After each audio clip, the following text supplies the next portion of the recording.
Here we go. All right, we're back with There Will Be Bourbon. It's been a while since we've talked to this fine American, Braxton McCoy, who is with us tonight. And he doesn't know this yet, but I'm going to make this offer to anybody who did not see the first episode or listen to the first episode with us. It was about, I think, 140-ish minutes. So Braxton, are you cool with me sending in increments of 1 minute clips per $100 to anybody who wants to see that? Yeah. Okay. Make your money, man. Yeah. So Venmo me. And for every $100 you send, I will send you 1 minute of the epic podcast that was with Braxton McCoy. How you doing tonight, sir?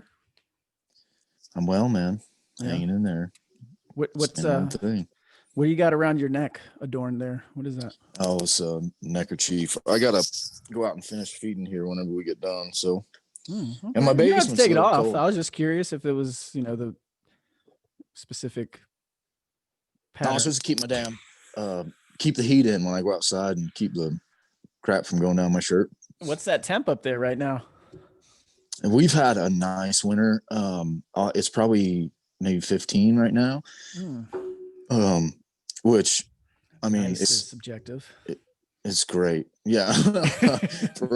Like usually January for us, man, no kidding. By the time the sun goes down, we're 5 or 6 below, and middle of the night, you're looking at 15, 20, Yeah. So, I mean, I sent you guys that picture yesterday. It was, 80 degrees and I was at the pool in winter in California. Yeah. So where you are, without completely disclosing the location, I think back on, cause you're writing another book on, you said Western culture, essentially, or how the West impact American culture fundamentally. And then, I mean, there's a little bit of politics in there, but it's mostly a cultural book. I think more on, political. But so the location you just said, all right. So clearly you weren't the first person, you didn't settle where you're at, but there were people and individuals there long before we had, central AC and heating. So I think of what you just described is how these people just lived through those temperatures and that climate back then. Like, that's incredible. It's one of the arguments I make all the time with people. It's kind of unpopular in vet circles, but the idea that the greatest generation was the World War II generation, I don't agree. The pioneer generation was the greatest generation, and I don't even think there's any doubt about it. That's interesting. So what would you what years are we talking about for the pioneer generation? What would you describe it as? Is that pretty much is that along the lines of the Civil War? No, it's pre-Civil War. Okay. And then it continued, homesteading continued after that. But you're talking starting, I would say 1830 would be a fair place to really, like, where it started to get robust. There was pioneers before too, and homesteaders and those kind of things. But the movement started to get pretty robust around 1830. And then was interrupted sort of briefly after the Civil War. There was a rush back out to the West as well, largely mostly Confederates, but then also like a lot of Union people came out too, veterans. Like that's how the old West movies and all that stuff, a lot of that was post-war veterans coming out here looking for a new life, Well, I always go back to, and I didn't really know that, like, I'd heard of it, but growing up on the East Coast, especially in the South, you don't think or learn. Well, maybe if you do, you really don't pay attention. I know I didn't. But coming out to California and getting the chance to go up to the Sierra Nevadas into Tahoe, and you learn about the Donner Pass, and you stop at that rest stop that's right off of 80 going into Tahoe about the Donner Party. It's like a memorial to the Donner Party. I'm like, what the fuck? This happened? And you didn't know about it? Yeah. I honestly, the Donner name registered, but nothing about the details ever did when I first was up there 4 years ago. Like, is that something you kind of, that shit in and out, basically, I guess? Well, I mean, I'm no expert on it, but it's probably you grew up in Florida, right? Yeah. You probably learned stuff about Florida history. Exactly. I know Indians. I think it's probably regional. Yeah. Right. So, yeah, it was a big deal growing up in Utah for sure. It's a really big deal. it's just heartbreaking to read though, man. Like, and that's 160, 170 years ago at this point. But to think about what you just described as a generation of people who, you know, look, there's no roads, man. We're just going to fucking wing it and see what happens. And then even Yeah. when you realize and you learn the history of Lake Tahoe that I got a chance to do and read up about, like just the way they started with that to me is just, I don't know. Like I say this to Maddie all the time. I'm like, look, I get it. I've got everything ever in recorded history right here. All I need to know Hmm. is what search terms I want to use to plug it into. But I'm sorry, I really just don't think we're on par with our ancestors, man, when it comes to intelligence and the shit that they were able to do. Yeah, no, well, certainly not in terms of like fieldcraft and Yeah. ruggedness and stuff like that. No, definitely not. And then the thing that you have to think about with the pioneer generation. This is the thing I've been writing about.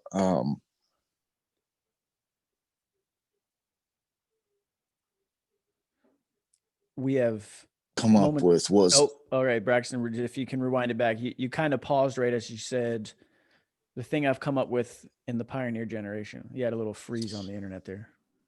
oh, okay. Yep. Yeah, so the closest comparison that I can come up with to like what those people were actually facing, or what the sort of reality surrounding everything were, would be if like America decided to be an actual empire, not just an empire for sort of uh, rich elite corporatists, right? But like an actual empire. We were going to colonize these things. It would be like, say, we're in Afghanistan, we've been there for 20 years. And if you just went full, sort of authoritarian right winger and said, okay, we've invested so much in this place now. Like, because we've literally invested more than their GDP over these 20 years, so like, this is ours now. You guys owe us too much debt. So we're just going to take this country. And if they said the way that we're going to take this is we know that we don't have the political will or the financial power or a military strong enough to occupy this territory. So what we're going to do is just tell every American that their family can have 500 acres of Afghan soil if they're willing to just take their family over there and defend it. That's basically what they did with the West. And that's a big, and the reason it's such an apt, in my opinion, someone's going to tell me I'm an idiot, which is like par for the internet. But the reason it's such like an apt comparison is you don't know the language. These are hostile people. You're literally taking from them. That you're literally taking their ground from them. Because what it is just a blank map, and it just says, okay, whatever, you can have it as long as you can go take it. So you're kind of ticking all of those boxes, but then you're also ticking the boxes that people don't think about. No one's financing it but the person that's going. The government's not paying for it. You got to figure it out. There is no well, medical facilities are crude at very best, and like, you're definitely leaving modern medicine behind 100%. Mm-hmm. And you're putting yourself in a position where you actually have there is hardly any, like, what you would call an economy is like, there's just no robust economy, and whatever you might call an economy is, there's just like not a lot to speak of. So you're going to have to establish all of your own trade, your own ways to make money. Like, you're going to have to figure out how to feed yourselves, all of this stuff. And if you take all of that into consideration, that means that a whole bunch of your kids are going to die. They're going to, because they're going to get a cold and they're going to die. And your wife is going to die in childbirth because there's no one there to deliver the kids. There's no like access to Mystery Ranch and Sitka gear and crap like this, because like, once the government pulls out, how are you going to get Sitka mailed to Afghanistan? I'm sure you can, but you understand what I'm saying. Like, it's going to have to come through Pakistan or something. Oh, so good luck. Yeah. And so if you really like sit down and think about, would you take that chance? I mean, way less than 1% of Americans would even dream of taking a chance like that. Like, way less. I mean, I think you're right, but I also toyed with the ideas when I was in Afghanistan and I saw Bagram. I always had the idea for a combat ski resort, where you cater it to the rich people of the world, because there's similar shit like this in Siberia and Russia. Like they fly all these rich people out there and, hey, just survive. The combat ski resort, Braxton, is that we're in the So you're mountains. skiing with an RPK? If that's what it's required, you bring whatever you need. Okay, we're in the mountains of Bagram. All right, we're in Bagram. Beautiful country, absolutely beautiful, especially from the sky. I've been very fortunate to fly over that multiple times in helicopters in all seasons. It's just a beautiful country. It kind of reminds me of Tahoe, to be honest with you. I hate to say that, but it does. The Bagram ski resort, combat ski resort, right? So we open up a ski resort just for, hey, people willing to sign away that risk, that right to safety and anything, and ski as you wish, but keep in mind you may run across the Taliban or other not so friendly forces. And I feel like there's a niche that will want to do that, because these people would thrive on adventure, or they need excitement. And what else can they spend their money on? Trying to survive. It would work. Just saying, that's an idea. Maybe. But I do understand what you're saying, because again, if you would say, hey, you're going to give me 500 acres in Bagram and I can go pick it, I don't think I have the skill. I definitely don't have your skills. Let's not pretend. I don't. But it would be enticing. I don't know if it's enticing enough to people based on what you said to take it up. And the reason I say that is because of this same shit right here. You get rid of this. Yeah, you get right. rid of all those access points, connectivity, internet, all that shit. You take it away. I think people think very differently about their day-to-day existence. No, I agree. And the pioneers are doing the same thing. You were leaving the post office behind. You were leaving the printing press behind. Access to paper and all this stuff. They're like, none of that was coming with you. So yeah, they were doing the same kind of, it was cruder, but it was, pretty similar. And you're right. It would be a very, like, I think about it all the time. Well, I think about it a lot. That's kind of what spurred the book idea. But now that I'm working on the book, I think about it even more. And yeah, I don't know, man. I fancy myself fairly tough. And I don't know if I was single, I think I would jump all over it. But that goes to that flies in the face of what you said about, hey, you're going to need a family to pull off anything over there, right? In terms of whether it's farming or whatever it is you try to do with your land that you get, you can't do it by yourself. Yeah, well, so this is where like the trappers come in. You could have done the trapping thing. Of course, that was a little bit earlier, but yeah, you could have tried the trapper route, and a lot of guys did. That I could have seen myself giving a go. I could have tried that for sure. All right. So real quick, before I continue with Braxton, I need to back up, because I have completely failed my own poorly thought out, I wouldn't even call it a business plan, but what I do when I introduce these shows is, at first I talk about what the hell I'm drinking. That's going to fuel my discussion tonight. And it's going to be a little Booker's, right? So we got this. We've got batch 3 from 2020, the pigskin batch. 6 years, 7 months, and 7 days old. Again, if you know what Booker's is, it's made by Jim Beam. It is barrel proof. So we're at 127.3 proof. And once that cools off, we're going to have to water things down a bit with a little benchmark 8, which comes from obviously the greatest distillery known to man, which is Buffalo Trace. But it's, it's bottom shelf. It's delicious. And it's about $9 a bottle if you can find it in your state. And it's 80 proof. So again, everything Buffalo Trace does is amazing and great. But we're going to celebrate Jim Beam and Buffalo Trace tonight, because they're two of the finest American distilleries. And as Braxton has already discussed, they predate the pioneer generation. I believe both distilleries do, actually. So there you go. Really? You know, Buffalo Trace is the one distillery that's ran continuously since, I think, 1796 or some shit like that. No, they've never interrupted operations since. It's the oldest running distillery. I just finally got to visit this over Christmas break. Unbelievable. Wow, that's pretty neat. It really is, because again, 1796. It's either 1796 or 1786. One of those. I think it's 1796. But yeah, continuous operations all through Prohibition, everything. There was a time when Prohibition came out, and I want to say there was 6 major distilleries in the United States that were able to get permits to continue to produce whiskey for medicinal purposes. Oh, it And was medicinal. I was wondering if it was yeah, an so that was the export thing, loophole. but Yep, that was a loophole. And it wasn't called Buffalo Trace until 1999, but it's the same distillery. If you look up OFC, it's Old Fire and Copper, I believe it stood for. But anyway, the same people. You know, you go back to Colonel Taylor, you go back to some of these names that have been synonymous with the Buffalo Trace legacy. And yeah, since 1796, I think it's fucking cool. You stand there and just to look around in those grounds and be like, yeah, this has been going on for a while. That's wild. When was the Whiskey Rebellion? Was that 1804? When was that? Yeah, early 1800s. No, it wasn't 1804. Wasn't it? Was it 1804? You know what? Well, what I know? No, because Washington was the president, so it had to be earlier than that. Yeah, it would have to be earlier than that. 1791 and 1794. Yeah, same thing. Well, Washington had a distillery. Like all these guys, they had this. They did it. They had like all this surplus of corn. And they're like, what the fuck do we do with this corn?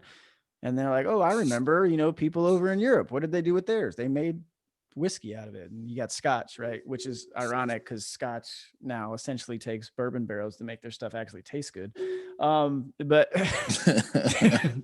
and I know you're a big Irish whiskey guy, or you were. I like Irish whiskey. I think Irish whiskey is superior by far to Scotch. Some Scotches are really good. It's the but value. I would agree. The value's not there though. That's my thing. That's my only thing with Scotch, right?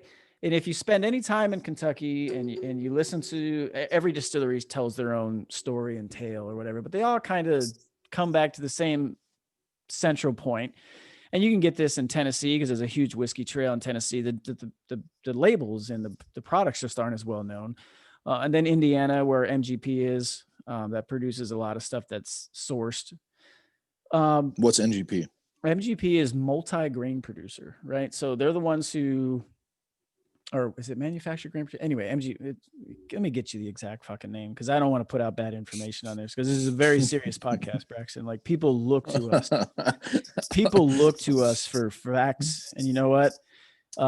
This is the WikiLeaks of bourbon. Yeah. Oh, I'm sorry. Midwest Grain Products of Indiana, right? So MGP. So if you think about every distillery that comes out of Kentucky, right? Those everyone thinks Kentucky for bourbon. 95% of the world's bourbon is made in Kentucky, right? However, MGP in Indiana, in Lawrenceburg, Indiana, sources just about everything that you can think of that's not made in Kentucky. So if you and I wanted to start our own distillery, right? And we're going to start selling bourbon tomorrow. Well, we can't because bourbon takes X amount of years and time, based on law before you can call a product bourbon, in terms of aging. So how do we do that before we get our stuff aged, right? We have to source it from somewhere. That's where MGP comes in. They've done that with High West. They've done that with all these, Widow Jane, a lot of these labels that people have come to like. While their stuff is aging, they got to put something out on the market. They source it. And if they're not selling bourbon that's sourced, they're selling other stuff that you can sell immediately, like vodka. You know what I mean? So gin is another one. So that's what MGP does. Which is just they source pine tree in a bottle. It's awful in a bottle is what you meant to say, I think. Gin is awful. It really does. It tastes like a damn fir tree. If you like gin, please never listen to another episode of this podcast. I don't even mind losing that person as a listener. So a friend of ours made some mango salsa the other day. It's a couple months ago. Brought it over. It was fun. But you guys can get mangoes up there? It's crazy. Well, I don't know where she got them. But if you put mangoes in salsa, the result is gin. And I don't care what anyone says. That's all I could taste was gin. It was like she makes great stuff, but my God, it was just not my thing. Terrible. That's an interesting correlation. I don't know. Yeah. Taste buds might be ruined, but maybe I don't know. Maybe you got some residual taste. I got sick on gin one time. So I don't think anyone has never gotten sick on gin. You have to. The only thing I remember, so I used to go visit my buddy right after high school, and their fraternity, their drink was the Tom Collins, which is a gin based. I've heard of it, but I don't know what it is. Yeah. So is it a martini? Is it a martini? It's not a martini. It's Look, big podcast episode tonight. You're getting all sorts of like bad drinking advice. What is a Tom Collins? So we're gonna look. We're learning that you know a whole bunch about bourbon. I do know bourbon. So Tom Collins is a gin, lemon juice, sugar, and carbonated water. So there you go. It's just not good. And my cousin, my cousin, he loves gin. I remember we were in Vegas together and we went to this lounge that was in the Cosmo, and he's all about like, oh, you got to try this gin drink. And I tried it and I'm like, yeah, man, this is great. Sorry, Matt, but gin is not good. And that drink you had me had that night wasn't good, but I still love you, bro. You're still a good dude. Gin is not, it's just not for me, but it's what you got to sell if you're going to have a distillery. Like yeah. No, I Unless get you're it. already rich, which I'm not. Well, yeah, no, me either. But yeah, I was gonna say, are no, you I think rich yet from Hemingway, your first book, like The Glass Factory? Are you rich from that yet? no, Okay. yeah, no,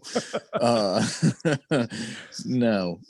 Yeah, writing books has to be a passion project. You can't make money on it. Well, I mean, you know, Well, you can, yeah, but so that's not fair you to haven't say, entered. Yeah, you haven't entered that. I mean, you do have a book that is worthy of financial success. It's just we haven't figured a way to get you into that echelon yet.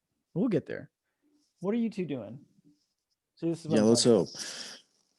Yeah, I think Hemingway, and I was thinking about this in Green Hills of Africa. I think he talks about drinking Tom Collins, but he drank everything, you know. Yeah. Oh yeah. Well, I think you kind of had to. That guy drank everything. Yeah. Yeah, it's kind of a, and then you know I read once. Well, I read a few biographies about him, but in one of the ones I read that was actually really good. I think it was called what was it? Soldier, Sailor, Pirate, Spy, or something like that. In that one, they interviewed one of his best friends, and she said that he talked up his drinking big in print, but he really didn't drink the way that he didn't drink near as much as like what people thought. He was like a rapper, but back then, right? Like they all talk up how, you know, they're all like they're all Al Capone and they're all super millionaire rich people, but they're really just the local dude from the neighborhood, most likely a suburb, who's good at rapping. Boats and hoes. Boats. Rapping, so yeah.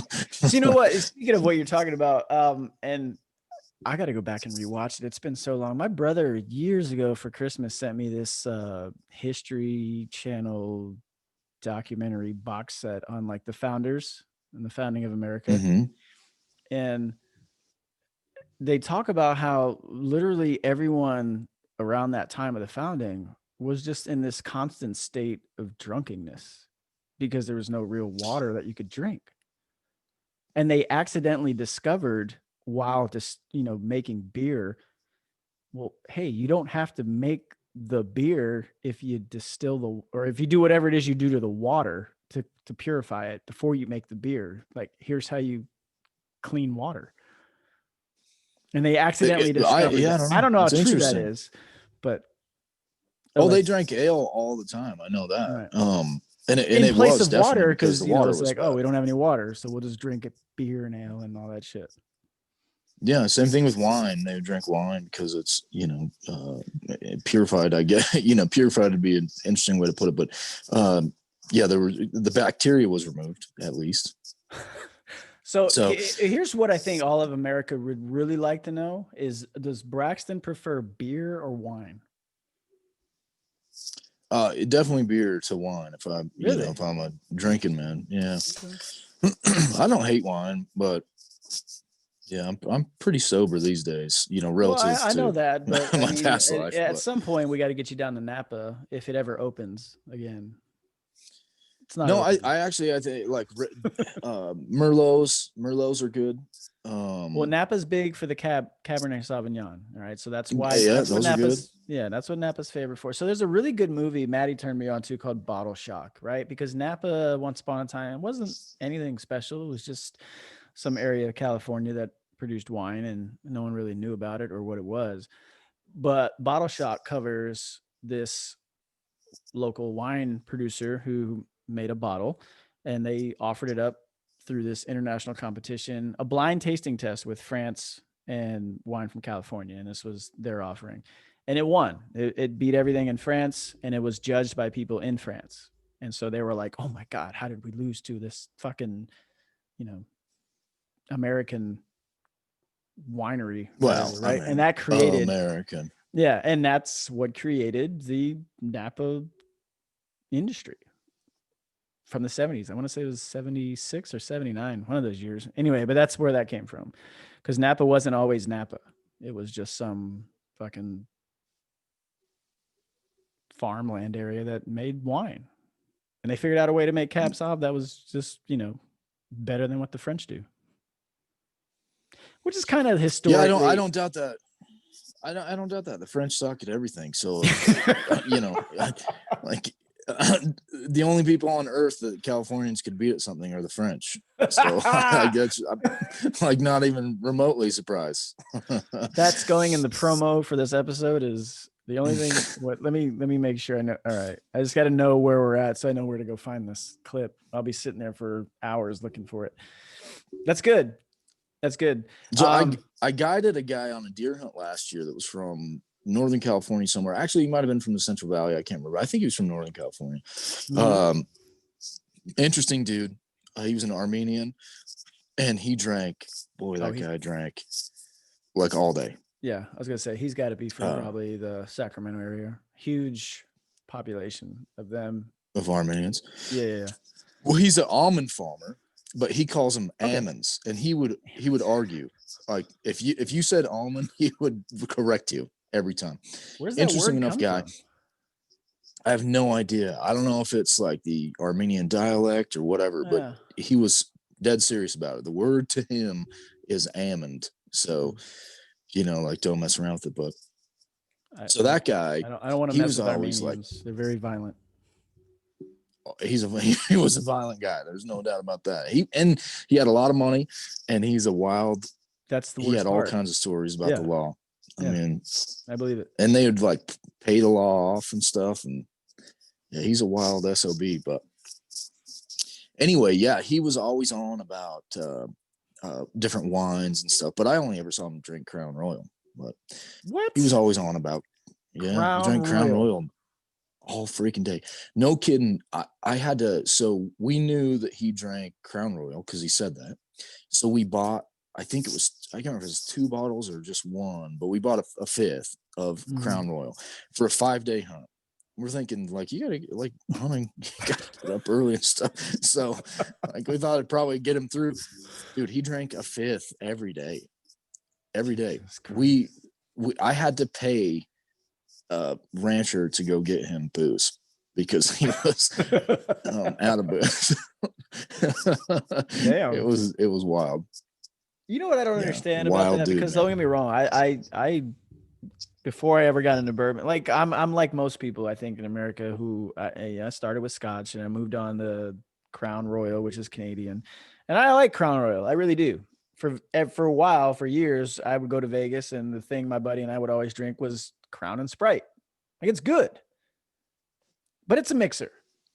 That's what Crown Royal is. All right, Crown Royal is a mixer. But them, it's trash.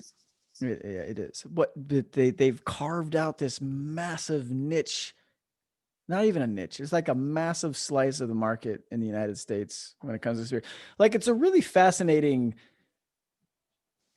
I guess, study. I don't know. If you would just look at what people, and especially it's very regional, as you described earlier about other things, what history. But if you look at what people drink, it's all regional, man. From beer to the wine, the spirits, it is regional. Sure, no doubt. There's definitely a cultural aspect to everything. Yeah. Crown was wisely marketed though. It's an interesting bottle shape and all that. It's a great bottle shape. It's beautiful. I love it. Well, I mean, Blanton's rips off what they do with the bottle. They put it in a fucking little thingy, a little bag. But they don't send you with a bag. Or do they? They put you in a bag? Yeah, on Blanton's? Keep going. Keep going while I look for this. But no, that was the thing is they put it in a bag that like people try to pretend is useful, even though it's really not useful for any. Like when I was a kid, when I was bull riding as a kid, I'd put my rosin in a Crown Royal bag because it was just handy. Yeah. Yeah. Look, this is But it's like Blanton's. So Blanton's will give yeah. you, So I didn't know it's in a that. box, and then they put the bottle It's the in same there. bag, It's the same bag. just It's a little, brand. I think it's a little smaller, but yeah, I mean, Blanton's does the same shit. Blanton's made by Buffalo Trace, but everyone loves Blanton's, you know. Yeah. Yeah. So that's what 22 shells, pile them up in a Crown Royal bag. Yeah, I think we all did that. You I know, think because I remember doing that same dumb shit like early in my life. Like you put everything in a crown bag, and you thought it was like a status symbol. yeah. Yeah. Especially, like, there's a parallel you can draw. It's one of the things that when I was a kid, I hated skateboarders. I thought they were dorks and stuff. But now as I get older, you can draw a parallel. Like in the rodeo world, bull riders, at least in my generation, and definitely in the subsequent generations, were like very much like a rebellious group. It was sort of like rebelling against your parents kind of thing. And in fact, like my bull riding was a lot of that. I grew up on a horse ranch, and I should have rode broncs, but I said, screw that, man. I do that all the time. I don't want to do that. I want to ride bulls. So there's like a rebelliousness to it. And so I think that's part of like what the Crown Royal thing was. It was like it's like when nerds would wear Playboy visors when we were kids or whatever. It's like a symbol of rebellion. Yeah, well, and it's also why Hennessy to this day is still popular, because Tupac said it constantly. Like literally in every fucking song Tupac ever made, he mentioned Hennessy, and he rhymed it with enemies. Like every song. Like I love Tupac, but you could probably go back. Someone should do this as like a research project and be like, how many songs did Tupac mention Hennessy in? And I feel like because he's literally the biggest rapper of my lifetime outside of Jay-Z and maybe Eminem. I don't know. They're all three of them on par.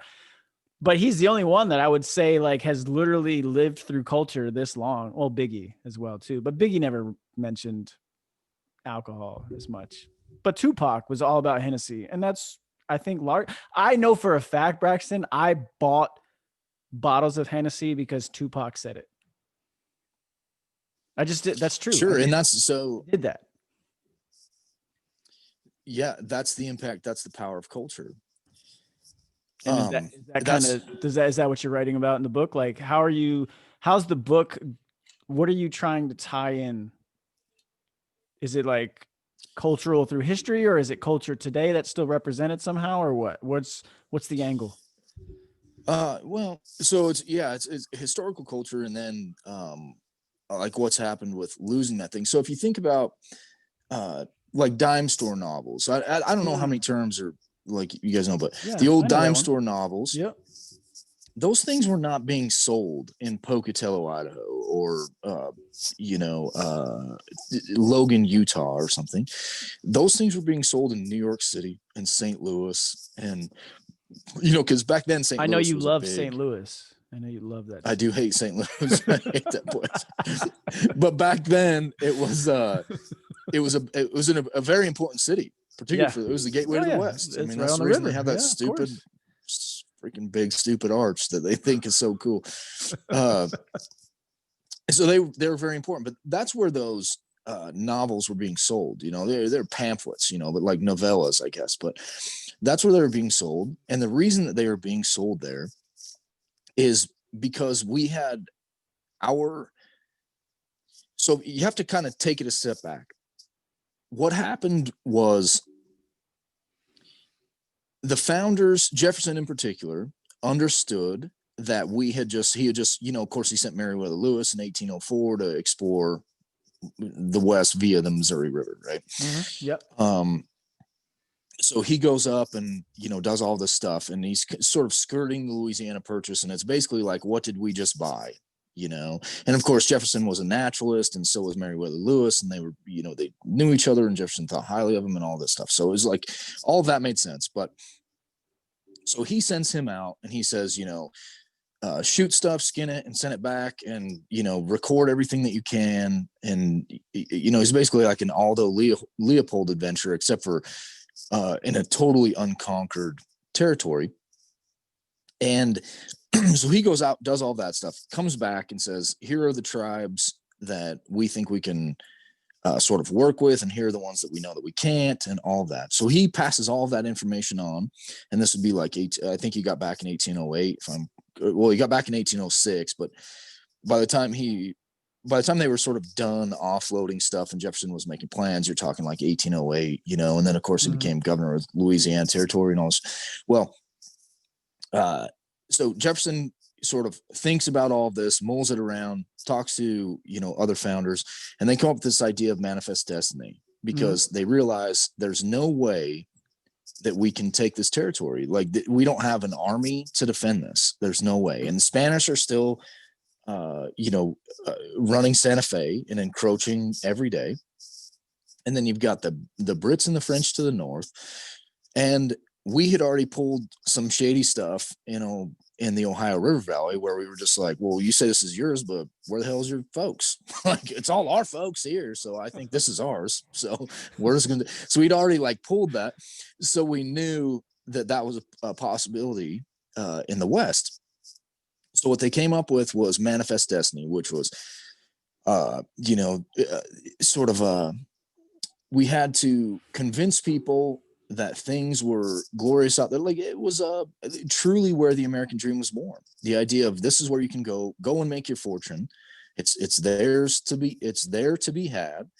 It's like a birthright of Americanism. Like, and this is sort of Americana comes out of this too. But so all these people start venturing west, and the reason that part is important is because that lays the groundwork for Americanism, if you will, where we are the only country on earth that I can think of that can truly lay claim to being a country that was founded by its people. That we all do the of, for, and by the people thing because it's written on a piece of paper, but papers don't mean shit. Like, you have to actually go do that, So we did that. We captured the West with our populace, not with an army, with our population. So the people built the country and they defended it. And of course, we had this high-speed cavalry, high-speed for the time, that would ride in if you were in too much trouble and try to help you out or whatever. But you're talking, weeks before they can get there, depending on where you're at and all that. So we put up all these forts and we did all this stuff, but it was really the people that built the West. And that's where the American dream was born, like you say. And that's where the American spirit, which is separate from the dream, but it's sort of like I think the spirit's more like you're not going to quit no matter what circumstances you're going to get, right? You're going to just make the best of it and persevere it. Correct. That's exactly right. Okay. And where did that come from? It sure as shit did not come from the revolution, because every son of a bitch at Valley Forge wanted to quit. It came from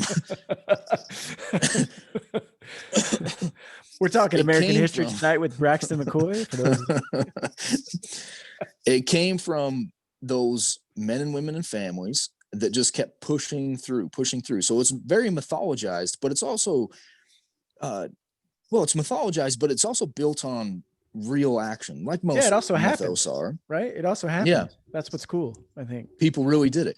Then once one guy does it, everybody goes, shoot, if that dipshit can do it, then we can do it.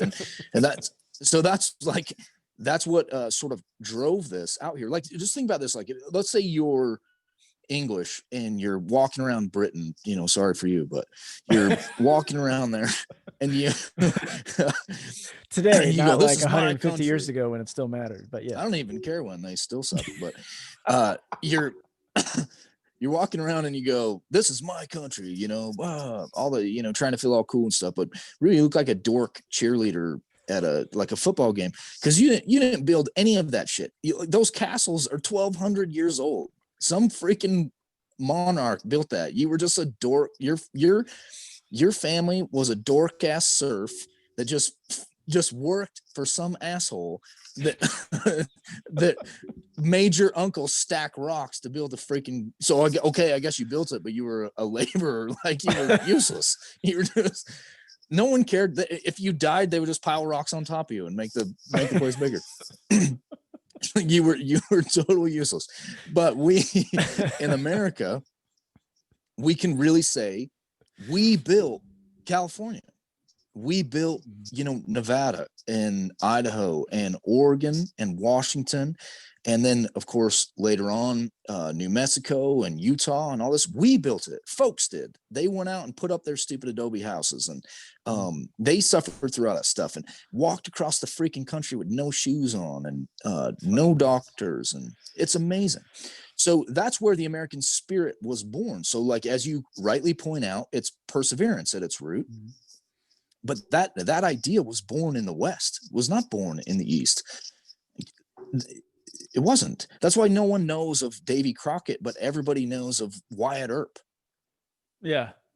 Or, Lewis and Clark, Or Lewis and Clark. But yeah, the historical center of the country was not DC or the Northeast or anything.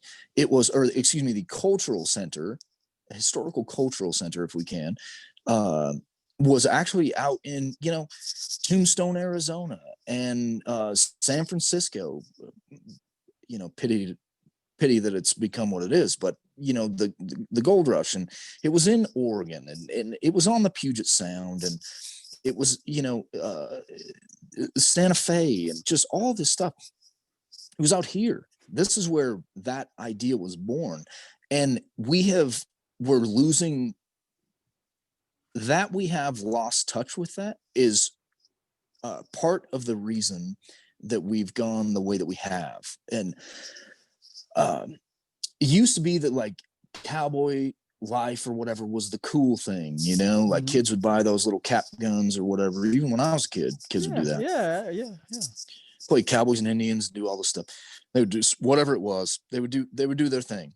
And now it's shifted. Like, you go to a gas station, you're not gonna see some damn cap gun or whatever. You're gonna see some heavily marketed Monster Energy drink or something like it's just gone. Like that every inch we move away from what made us who we are, in my opinion, is just like dangerous. It's dangerous because we're just losing touch with ourselves as much as, and I mean our sort of cultural self. And it's easy to point to lack of religion and these kind of things, and there's a lot of truth to that. I agree with a lot of it, but the West was not a highly religious place. There was, like, pioneers.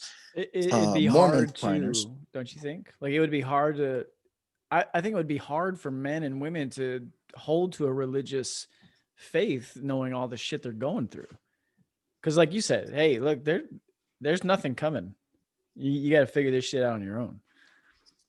Yeah. Like, there's no help. There's no 911. Like, they're just, hey, you get what you get that night based on your efforts, wherever you're exactly. 100%. So prayer and Protestantism and Catholicism and stuff played a role in everything. But it wasn't like, when you read these journals, that's what I'm doing, is like reading actual, journals of people that were here, going to the source, like primary source stuff, like what you're supposed to do. And you read that, and there's plenty of, there's definitely plenty of religious people, particularly the Mormons, who had an interesting story in and of themselves. But there's plenty of religion there, but it's not, it wasn't a sort of Christian drive, that pushed people out. It was actually like this idea that they were going to found their own country, and they did. And that's pretty freaking cool, man. And for some reason, we, you brought up like Tupac Shakur earlier. We're in this place where we're so untethered from our history at this point that we're like, I feel like as a people, we're searching for cultural anchors. And this is why you see all of the different disparity and calls for balkanization, which I am one of those people who does that every once in a while. But the reason that you're seeing that manifest is because we have, like, once you lose that tether to this thing that used to make us who we are, then you have to find some new tether. And for some, it's just Christian nationism sort of thing, like God and Christian, like God ordained this like a new Zion or whatever. And then for others, it's sort of F the man politics, and we're gonna, to take this stuff back and all that. And then for others, it's like, it could be as simple as, just the dumb pop music sung with a drawl. So all of a sudden we have to pretend that that's somehow like culturally relevant to people in rural areas, and it's just as stupid as all the rest. But like everyone's looking for, like they're looking for an identity fundamentally. And we used to have, like, it used to be that a young Jewish boy in New York would read tales about Billy the Kid and Wyatt Earp and Bat Masterson and these types of people, and he felt like it was important. Like he knew he was never gonna. Well, maybe he thought he would, and that's fine. But just the fact that the West was there was good enough.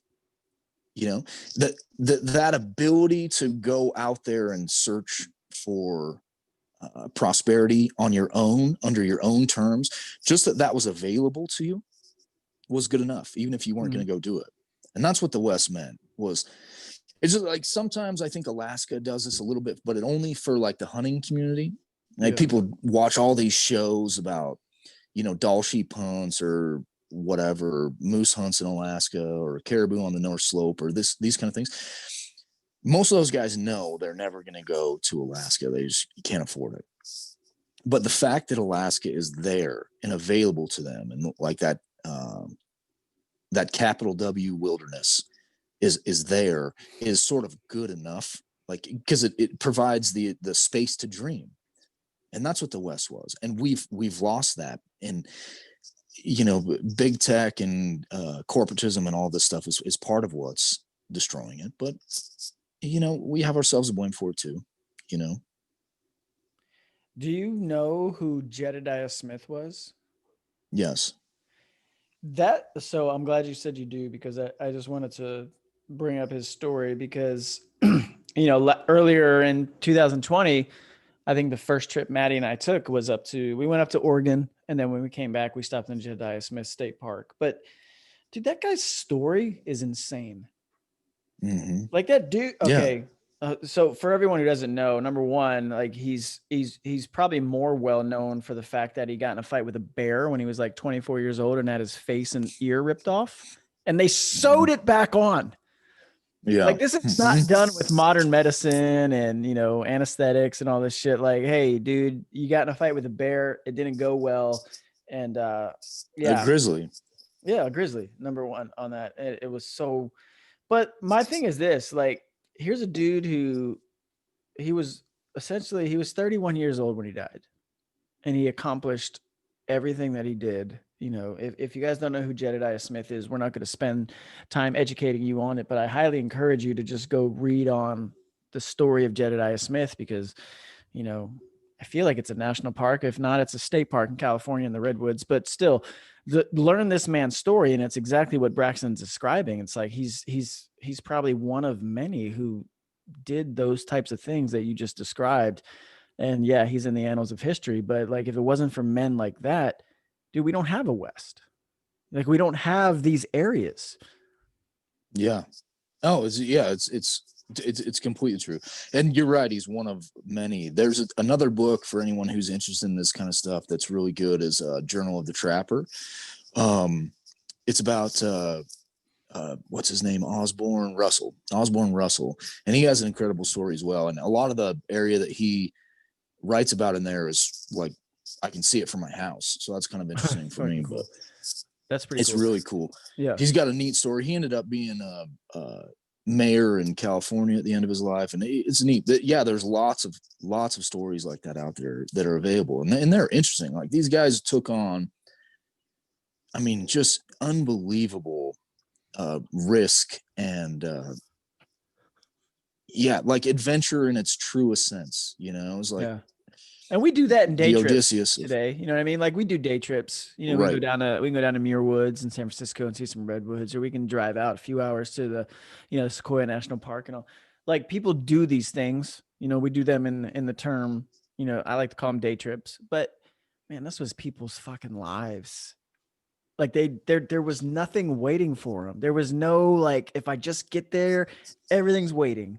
You know what I mean? Like, I don't understand. I don't think people realize just how far we've come in the last 160, 170 years, man. Probably less than that. If you think about what Yeah. in the amount of time that the humans have been doing this stuff and settling the West or whatever, and you just look at human history as a whole, as it relates to the United States of America, man, we've done so much in such a short period of time. But there was a very small window where people went and made all the things you just described happen. Like, it Yes. wasn't Yeah. there. That's the other thing. And it was a short time period. That's exactly right. Like the peak trapping stuff, like you're talking like 20 years. It's an extraordinarily short time period. And then, to your point about day trips, when I was a kid, even in the West, where we we just have speed limits are faster here, particularly Utah. Oh yeah. I think we were the first state in the union to bump it up to 80 on the freeways. When I was a kid, the freeway speed limits were 55, and some of that was I learned Carter about and that. Reagan It and was, stuff. I think the original intent was to conserve gas. Yeah, fuel. Yeah. Yeah. Mm-hmm. Yeah. Yeah. But even in my lifetime, things have changed. Like the difference between driving 55 and 80 over the course of 500 miles it's a big freaking deal. It's like 3 hours, man. It's a freaking big deal. And, then you think of all of that, and maybe you have to do it on your feet. Like a lot of the Mormon pioneers that came over on hand carts and stuff. So after some Mormons have already got to Utah, I'm reading journals about this right now, and they're incredible. But some Mormons had already got to Utah, and then they started to proselytize. Well, they had already sent some missionaries over to Britain, but they were proselytizing to those folks. And those folks came over, and if they couldn't afford their own wagon, like no one's paying for this, they're selling everything they own in England and coming over to try to get to, the Mormon Zion, which is the Salt Lake Valley. If they couldn't afford a wagon, then what the church told them to do is buy these hand carts, and they walked. And one of the things that's crazy is in the journals you'll like, they don't make a big deal of it, but I would say almost most of the kids didn't even have shoes. And it's just like a little footnote in the journal, like we didn't have shoes, and they walked from no big deal. Yeah. It's incredible. We walked across. We have lines for Jordans where people get murdered over them. That's awesome. Yeah, for real. Yeah. Well, and to be fair, people were getting shot over shoes back then too. For different reasons. Full circle. Yeah, different reasons. Survivability. It wasn't because about looking cool. That's it. Yeah, that's right. Yeah. Now if they're purple, then I'm cap you. Yeah. But But yeah, so they were walking from the East Coast, and some of them, I'm blanking on the name of this particular party, but they walked across Wyoming in the winter, pulling these carts, which is just, I know probably a lot of your listeners don't know Wyoming, but Wyoming in the winter, it is a literal hellscape. It is incredible. So you already know the story of my very expensive trip across the country that just took place. Dude, so you said it. All right. So for those who don't know, I'm going to recap it. So I drove from Northern California up to Utah, across Wyoming, Colorado, Utah. Well, I already said Utah, Colorado, Kansas, Missouri, and then down into Tennessee, and then back, just a different route coming back. But man, I remember you saying like, hey, be careful when you get into Wyoming because the wind and everything. And I'm just like, bro, I'm fine. But no, there's like times. Here's what I didn't understand. Here's what I did not understand. Because I remember like reaching down for my phone. I'm like, man, I just wonder. And I'm at like 7,500 feet above elevation. Mm-hmm. And it's fucking dead flat. Like there was no climb. Like, Utah, you go through Utah, you're like climbing through mountains and shit. You can see yourself going up. No, somehow you're in Wyoming. You're 7,500 feet above elevation. It's dead flat. and there's like 70-mile-per-hour wind blowing snow across the fucking road. And let's go back to the story you just said where, yeah, there's just people walking with fucking hand cars. Yeah. What? For real. Like, For real. That's a different species. We ain't built like that anymore, man. Yeah. We're not. No, but we are. We just have forgotten that we are. That's the thing. And that's what I hope to be able to do with this book. You know, it's like remind people that just because you're acting like a pussy doesn't mean you are a pussy. You know? Like it'd be good if you could quit being a pussy. It'd be better for all of us. I think that's the hashtag for Clay Travis, the sports guy on Outkick. His hashtag is DBAP, which stands for Don't Be a Pussy. Yeah. He's like he's like the biggest sportscaster in America, right? I know who Clay Travis. He's been like big time anti-lockdown throughout this whole deal. God, yeah. He's been just destroying. He calls them the Corona Bros. He's been destroying that shit. Yeah, Corona Bros. I did read that one. Yeah, like I came to learn about Clay Travis over the past 2 years. It was mainly because somehow I found him based off of like Game of Thrones text. Yeah, go ahead. What do you got? Was he the guy that got kicked off because he said something about boobs on CNN and they tried to cancel him? Was that guy? I can Google it real quick, but I doubt it. I feel like he's too big for that at this point. Like they tried to cancel him because he made some really mild joke about boobs and beer or something on CNN. He did. Yeah, he did. 2017. Yeah, but you know the thing about Clay Travis is he doesn't bend the knee, and I think that's why it worked because, that dude I think is like he's like early 40s, but he's carved his path to where like no one tells him anything anymore because he's on Fox Sports Radio, but he works for iHeartRadio technically. Like he started his own thing with Outkick, and the dude's a fucking millionaire. Like he's literally he's the biggest sports talk host in America at this point. And it's funny because he always has these like dust ups on Twitter with Keith Olbermann, who he always prefaces everything like, "Hey, I looked up to you as a kid growing up watching you on Sports Center, but now you're just the biggest, dumbest fucking idiot I've ever met in my life." And it just cracks me up. But no, like that dude's like, I think he's past cancelable, if that makes sense. Like you can't cancel him because he's just that big, which is great for, people on that side of the aisle because he's gone after everything you just said, like the corona, like he's made it his mission to like take down this fear porn. He calls it fear porn when it comes to it is fear porn. So, I mean, I love Clay Travis and I never was into him at first because I just didn't like, here's a real petty thing, man. But, and people probably say this about me. I know for a fact they said it about me as a fledgling rapper once upon a time. Yeah. I didn't like his voice. I didn't like his voice. I liked what he had to say, but I didn't like his voice. And to an extent, if I'm going to be honest, I still don't like his voice. I don't like my voice. It's fine. Voice is a very powerful thing when it comes to the talk market, when you're not looking at someone and it's not visual, it's all audible. But yeah, I just don't like his voice, but I love what he says because I think he speaks common sense, whether it's sports, whether it's it doesn't matter what it is. I think he speaks common sense and people need that. Yeah. Yeah, no. So I think I heard that guy on Dave Rubin one time.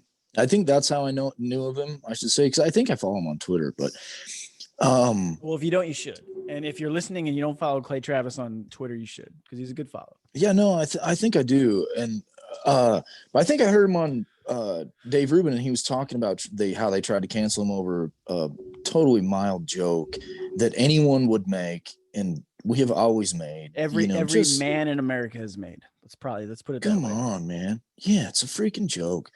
And jokes aren't funny so anymore, he was bro. on there. Jokes aren't funny. Oh no, they're still funny. Like people are just pretending. And that's why I hate them, because they're full of crap. They're totally full of shit. Yeah. They think it's funny too. They're just pretending they don't. It's bullshit. So he was if I remember correctly, he was talking on Dave Rubin about how he had fundraised for Obama and voted for Obama. Oh yeah, and all this stuff. Like he's not a conservative guy. He details who he's voted for, and he's not like He's not a fucking like, I'm only voting. I'm not a straight party line voter. No, he's voted for every party and every candidate. I mean, even I voted for fucking Obama in 2008. Like, you know, I'd love people to try to cancel me. Well, again, I already tried. Try again. I would say don't call on that because they will. That's a true story. That's a funny thing. Like people try to cancel me, and I believe me, I'm at a stage now. Braxton McCoy, the most American among us, besides Joe Kent. Sorry, bro. But yeah, no, Joe's my hero. I mean that unironically. Joe is very like. Joe's just like that guy. He's presidential. He doesn't take bait. He doesn't chase it. He doesn't engage in it. But you know, you've got some fire to you from time to time. You know, I feel like you do a good job of staying above the fray, but you know, you like to wrestle a little bit. Every once in a while. Wrestle with pigs, which is actually one of the great lines Ron ever said is don't wrestle with pigs. He's actually right. But you know. Ron's a funny guy. Yeah. No, you're right. He is. Joe is very good at that. And I'm trying, but so I find that my Twitter is my first social media account ever that I've been afraid to lose because it's actually useful. Every other social media account I've ever had has never done anything for me, but Twitter we've sold more books on Twitter in 6 months than we sold in years on other platforms. Awesome. So I would rather not get canceled. I don't know. Because I know, like, obviously, I think we all run in this. We both run in the same circles, but you've obviously gotten a pretty good name from yourself fairly quickly. But I was just curious if you could attribute that to anything. Do you think? I mean, you're authentic. I really don't. You're not a fucking phony. That obviously plays well. Yeah, I try not to ever fake anything. Well, I shouldn't say I try. I don't fake anything. I'll let him say it. I'm not going to say it for him. So there's that. But I guess that's part of it. And I don't know. And I honestly, I think probably there is a very deep down in our generation, not in the generation before, or excuse me, the generation coming after us, the Zoomers or whatever they're being called right now. I can't remember. But in our generation, there's still a little bit of that sort of respect for the American West in there, the Marlboro Man and the Tombstone and all this stuff. Like not quite so much the Clint Eastwood and John Wayne stuff, but at least a little. There's like a desire for that at some level. Like I think I guess what it is I think there's a recognition for the importance of that. Like maybe we just don't know why. Like people will follow me and they'll, they mean well, and I get it, but they'll say stuff sometimes, and I'm like, dude, like I don't know what you think you're teaching me here, but like this is stuff my 12-year-old or my 13-year-old daughter knows, right. Like, I think, and this is just me, but I think, especially within the circle. Now there's a big circle and then there's the smaller circle and there's even a smaller circle. But for the most part, I think the circle is very loyal, right? To the things that the big circle does, right? Now I get it. It's also, it's not sustainable because you got to get outside of the circle at some point, which I think is your best. It's probably the best quality you have going for you, because I think, you don't have to sell it as some sort of it's this ideological thing. No, it's like you have a great fucking story that's as American as it gets. It talks about sacrifice and overcoming personal demons. And if you haven't read The fucking Glass Factory, go buy it and do it. But that book speaks to everyone. It doesn't have to be left, right. So it doesn't have to be. It's just, it's a book. It's a great story, and I think a lot of people can latch onto it and learn something from it. But I think the people who are in our circle support it because they're loyal. It's no different with my dumbass fucking podcast with me sitting here talking for it. It's not on that level, But I know who listens to this. It's a bunch of, loyal. They're not idiots, but they're a bunch of loyal guys who would all do the same shit for each other. We just support each other. But it's very limited, and to be honest, it's a niche. It's narrow casting, as Mark Ripito of Starting Strength calls things. So you call it, you don't have to broadcast. You can speak to what you know to your people who know it, and that's it. And it'll go wherever.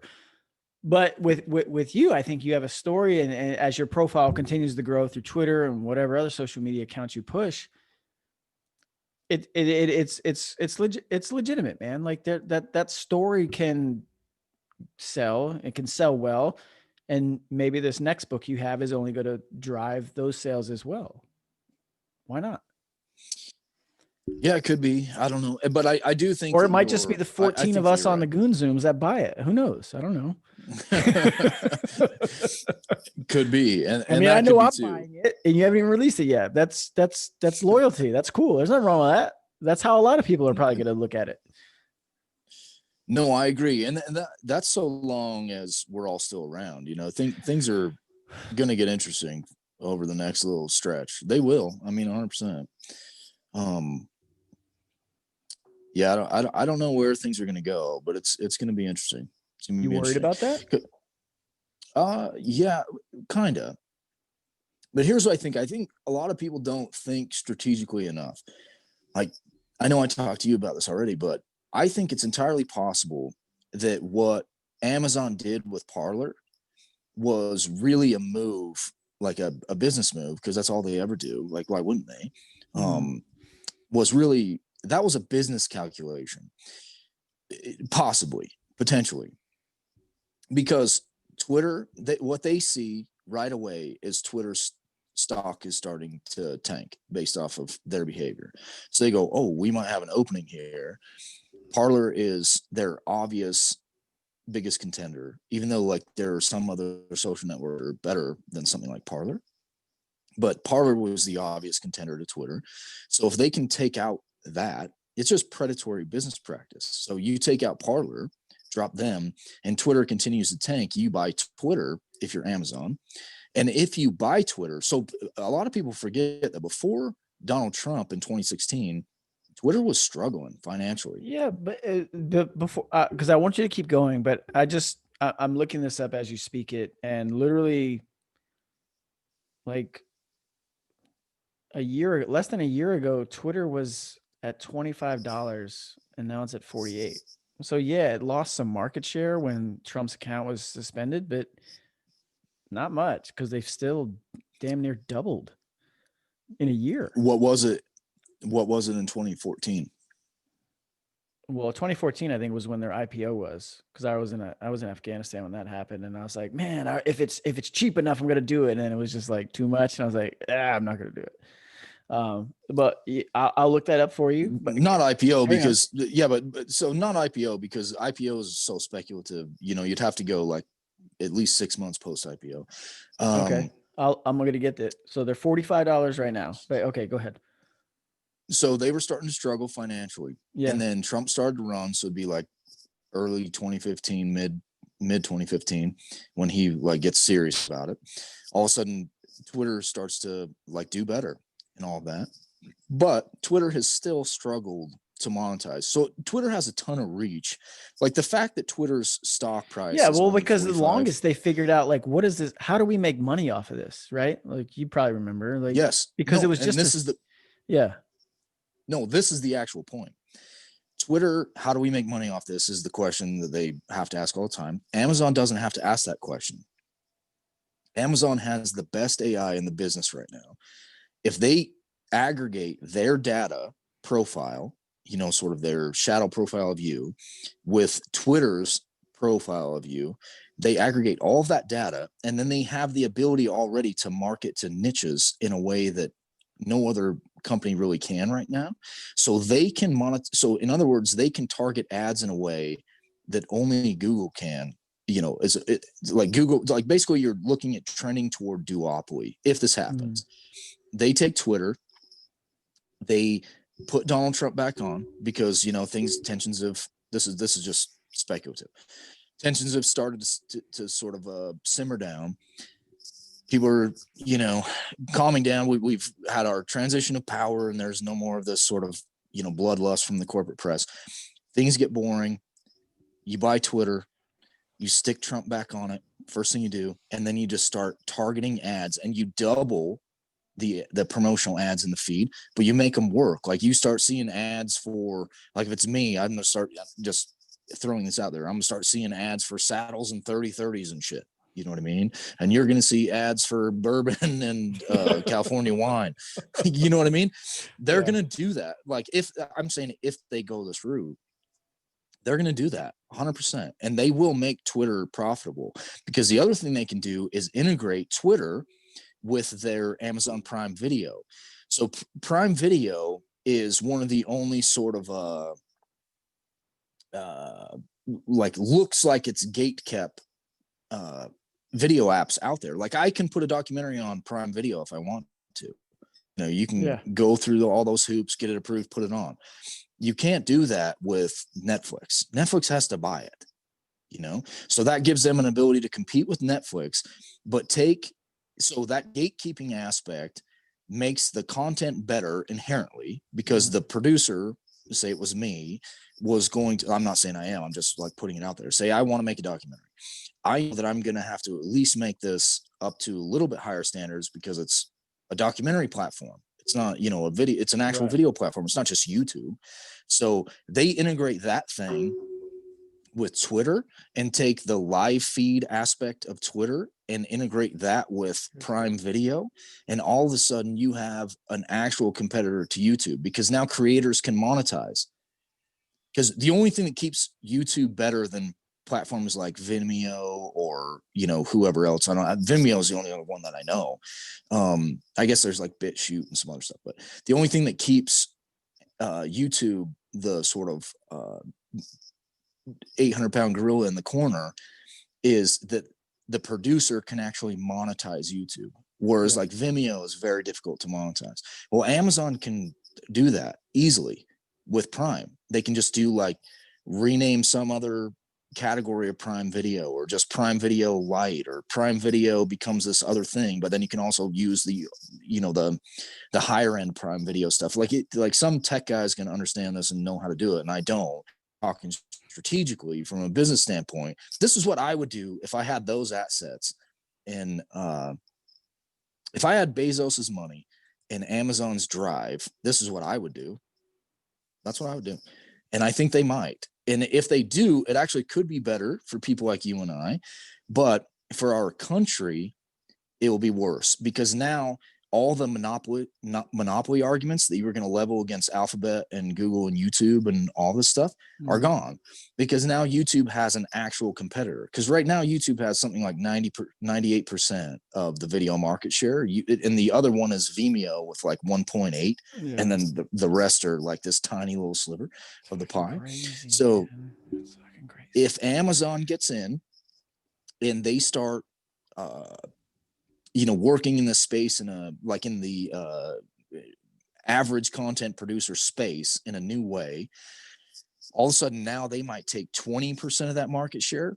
And now, because they don't need it for money, they need it for ads, right? Like Prime Video can lose money every day. They don't give a shit. Exactly. It's still Amazon that's making the money. Right. Same thing they do with their books. Like, books don't make any money on Amazon. They lose money on those, but it doesn't matter, because they stole that market. They're like, so there's, what I'm saying is there is precedent for this in Amazon's business behavior, their practices. So they get in, they take enough market share. Now all of a sudden you can't argue anymore reasonably that Alphabet and Google with YouTube are an actual monopoly, because Amazon's got this. So it's a duopoly, but it's not a monopoly. And a duopoly is pretty damn tough to break up. It's like, good luck with that. Like, how can you, like, there's just not a good antitrust argument against a duopoly, like, really, because there's just always projections on either end, right? And then you have to consider that both of these companies have ties to the federal government. Amazon's got, $600 million contract with the CIA, and that's the one that we know about. They probably have others. Same thing with Google. They've got they're pretty intertwined with the government as well. So like the government has a vested interest in keeping these companies around. So far as I know, they don't have, as of today, any contracts with Twitter. So what Twitter's doing, this is just my opinion, obviously. This is pure speculation, but it's just my opinion. What Twitter is doing is they saw all these riots and stuff, and they know that like these are not dumb people. They know that Elizabeth Warren campaigned on breaking up big tech. Elizabeth Warren doesn't have, as of yet, a cabinet position with Joe Biden. A lot of Republicans are dunking on Elizabeth Warren right now, saying, you stayed in and screwed Bernie, to try to help the party, and now the party's not doing anything for you. Don't you feel dumb? That's not the Democrat way. The Democrats are going to do something for her. What better thing to do than make her the czar of big tech reform? Well, if Amazon and Google are the two companies, she can come in and write regulations and be like the czar of this new agency. And they would welcome those regulations, because regulation would mean they can't get broken up. And they're smart people, just like the gun industry is smart. They're going to work around those regulations legally, but they're going to be able to maintain their market share. So like they want the regulation, they see it on the horizon. And Amazon is one company that actually has the ability to probably snatch this up, whereas like no one else does. And it makes sense for them, to grab it. So like anyway, this is what I think is potentially on the horizon. So going full circle all the way back to where we started from. So 5 years ago is about as far as I can look back. Twitter stock was about $18 a share. Yeah. It's about 48 today. It was about 56 before Twitter got rid of the Trump account. And 70,000 others. Yeah. The big purge. That's crazy. You said a lot. So I'm trying to figure out where the hell I was going to take this to, because I think when it comes to Amazon, and I don't know if people know this. So I don't know if it was fortunate enough or it's just, timing in terms of learning. But, when I was doing my undergrad, I can't remember what class it was, but we had a case study in Amazon because, you know what I think it was? I think it was something, it was like e-business, the class. But anyway, one of the case studies was Amazon. And you touched on some of it because you mentioned books and how Amazon doesn't make anything on books, but that's what Amazon started as. Like that was their foundation was, hey, we're going to sell textbooks and we're going to sell books, and this is what we're going to do. And Jeff Bezos was at the walkaway point. You know what I mean? He was there. He's like, look, he had been losing money for, it was either 2 or 3 years, and he had walked in and he was like, look, this is it. This is the last year. This is the last year we do this. And he did it, and it took off. He was profitable, and he never looked back. And it took a few years of sustained losses, but he didn't cut bait. He didn't walk away, which I think, he deserves the credit for that, because he took his business in its original plan and he's grown it into what he's grown it into today. And I think it's right with what you're saying, is because he's taken a company that was at a loss for 3 or 4 years and turned it into the most profitable on the planet. But he's got really quick. Yeah, I have to jump in here. You have to remember another thing that happened during that time was that Barnes and Noble, and then whatever that other bookstore is that I can never remember the name of, they came in and fucking, I know this. It's gone now. Borders. There you go. Yeah. It's virtually gone now. Those two companies came in and crushed all of the small markets. So there was only 2 competitors at that point. Mm-hmm. So all of that tie to local bookstore stuff, that tether was gone. So Amazon didn't have to break that one. They just then had to break your faith in a chain store, which is not hard to do, because screw them. So that happened in the background. E-business was still a fairly new concept. You know what I mean? Like you had to create the trust in the e-business concept and model. Sure. Right? Absolutely. Mm-hmm. So I bring that up because we're at the point where Amazon is worth, I don't fucking know, a stupid amount of money, and they can do whatever. They've got Amazon Prime, as you've already touched on. They've got Amazon Music, which is just, Mhm. service number 400 in the streaming music industry, whatever, if that's what you want to use. Like, people are going to use whatever they use for streaming, right? But they're producing their own content when it comes to television and movies. Like, they have enough money. They have fuck around and find out money. Let's put it that way, right? They do. Okay, and why? Let me tell you why that's important. If my speculations are correct, which they could be totally wrong because I'm an idiot horse trainer. So what the hell do I know, particularly about tech? But if they are correct, once you monopolize or sort of duopolize the internet, the only reason that iTunes is the sort of go-to streaming platform is because it's on the most popular phone that people use. If you own all of that stuff in your Amazon, you're set up already, like you point out. You've got a streaming service, you've got music service, a streaming music service. You've got Amazon itself and all of this. You already do the Alexa thing. Mm-hmm. Why not then just make your own phone? Why not? Well, because at that point, let me put it like this: we've seen that though. If I'm a content creator, well, yeah, but this is where it's different because no one like Amazon's Google sucks at phones, and they're bigger than all of it, right? Like, no one cares about the Google Pixel because they still got to run the same software that all the other knockoffs that aren't Apple run. You have to create your own software. That's the whole point. I think you have to create your software. That's what Amazon can do. They can. They absolutely can. This is what separates. Yeah.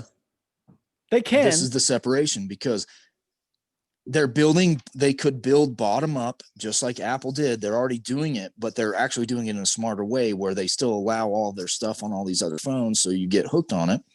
But then as soon as they own this side of the market, all you have to do is, like, I don't know about tech, but just encrypt it in some way where it can only be used just like Apple does, can only be used on an Amazon phone. Yeah. And boom, now all of a sudden, all of that, you just ripped that market share away from, like, you could actually crush Google. And you have to think about this. Someone like Jeff Bezos is not driven by money. Like, anyone who thinks Jeff Bezos is driven by money, no, they're blind. He's driven by winning. The idea of winning, which is something, by the way, that I can understand. So if you want to win, taking out Google that's like the biggest head on the Hydra. That would be an incredible, sort of skull on your mantle if you're Jeff Bezos. And at that point, who cares if you get broken up? Yeah, but that also takes into account, or doesn't take into account, the relationships that Bezos has with those leaders of that company, right? For example, like, we can't just assume, like, say you run Google and I run Amazon. Like, we can't just, like, I wouldn't try to fucking destroy you, right? So that's what I'm saying. But do you think that Jeff Bezos is loyal to anybody at Google? I don't know. I can't even speculate on that because I don't know. Like, I don't know anything about him. His business practice from day one has been crush smaller competitors to build himself, which is fine. Like, that's a way of viewing. But that had to come after the fact where he literally lost for years to the point where he was on the verge of bankruptcy and he literally couldn't sustain what he was trying to do until it turned around. So he's known some failure, some hardship. He's known this is how this is the point. This is how he's not driven by money. Anyone who was driven by money would have backed out and went and done something else. That's fair. He wants to win. Yeah. So, a guy like that, he might feign loyalty or friendship with someone at Google, but he's not going to care. If he can beat Google, that would be the only reason I say this is I think like this in a lot of ways. I just don't have the success. So I know what I would do if I was like acting on my worst instincts and I had that kind of capital. That's what I would do. Well, I know this. I've never liked anything Google's does. So I'm kind of for it. I don't mind. I'm so I want to go back to what you're saying about Amazon though, because I think this is why people have been so drawn to Apple is because it's it's hard to replicate, right? They've made it very, hey, this is what it is. You don't get to customize, and now they're slowly moving into this customization thing, which I don't think people are really taking advantage of. They like the simplicity of the fact that everything's in place for them. There'll always be a niche of people who want to go do the Android games and shit. I think it's corny. I like Apple because it's everything that Google and Android isn't. But now where does Apple or not Apple, where does Amazon come in? Like, cause they've got to create something in between that. They've got to create this next thing. And I'm not sure how they would go about doing it. Cause it No, I couldn't be don't. overnight. It would have to be years. Yeah, I Like don't know. you I don't. can't just I come don't. out with something and be like, oh, I'm Jeff Bezos and this is Amazon's new thing. And like, you can't just take No, market this is share. what I'm saying is once you have the market share, this is the point I'm trying to make is once you have the market share, you absolutely can. You 100% you can. Like once everyone's moved over, like think of what's the Kindle thing, the Fire or whatever. Yeah. Yeah. Some people like how long did that last? It didn't last. It's trash. And it was Amazon that broke that. And they'll just do it again. And they'll just keep working in this in this like in the open for now, and then they'll just close the borders. And if you think of like Apple, I use Apple for the same reason as you. It's intuitive and simple, and it works for me. And I have a bunch of, I shouldn't say a bunch, but my phone can connect to my computer and the iPad or whatever. Like I can just plug it all in, and it's great. But if think of like what's the last great innovation that Apple has made? Like they put 3 cameras on their phone, and the camera is pretty incredible. I was gonna go further back and just say it was the iPad. Yeah, because everybody's like tried to make a tablet. No one buys those tablets, but they all buy a fucking iPad. But that's I mean, sure, yeah, a mobile same thing computer they did with without the having to iPod. fold it. That's essentially what the iPad is, right? Mobile computer that you don't have to fold. and has a great screen and a lot of capability. Like it's a good product. It is a good product. Yeah. Why can't Amazon do that? They can do that, so they can do the same thing so easily. But I still honestly think, Braxton, it comes down to it comes down to the operating system, because you still got one against the other. You still got whatever Android or whatever Windows or Microsoft is versus Apple. Like this is the thing. He could be iterating on software. They could be iterating on software right now and be working on it. Like if no company like that. Chat. That's what we need. We need Grumpa to try. That's true. He's not here though. It's true. No, it's true. But they could easily be iterating as we speak all day, every day. Like it would be like if you have a long-term projection. So like, let's say my crazy dipshit horse trainer speculation is true.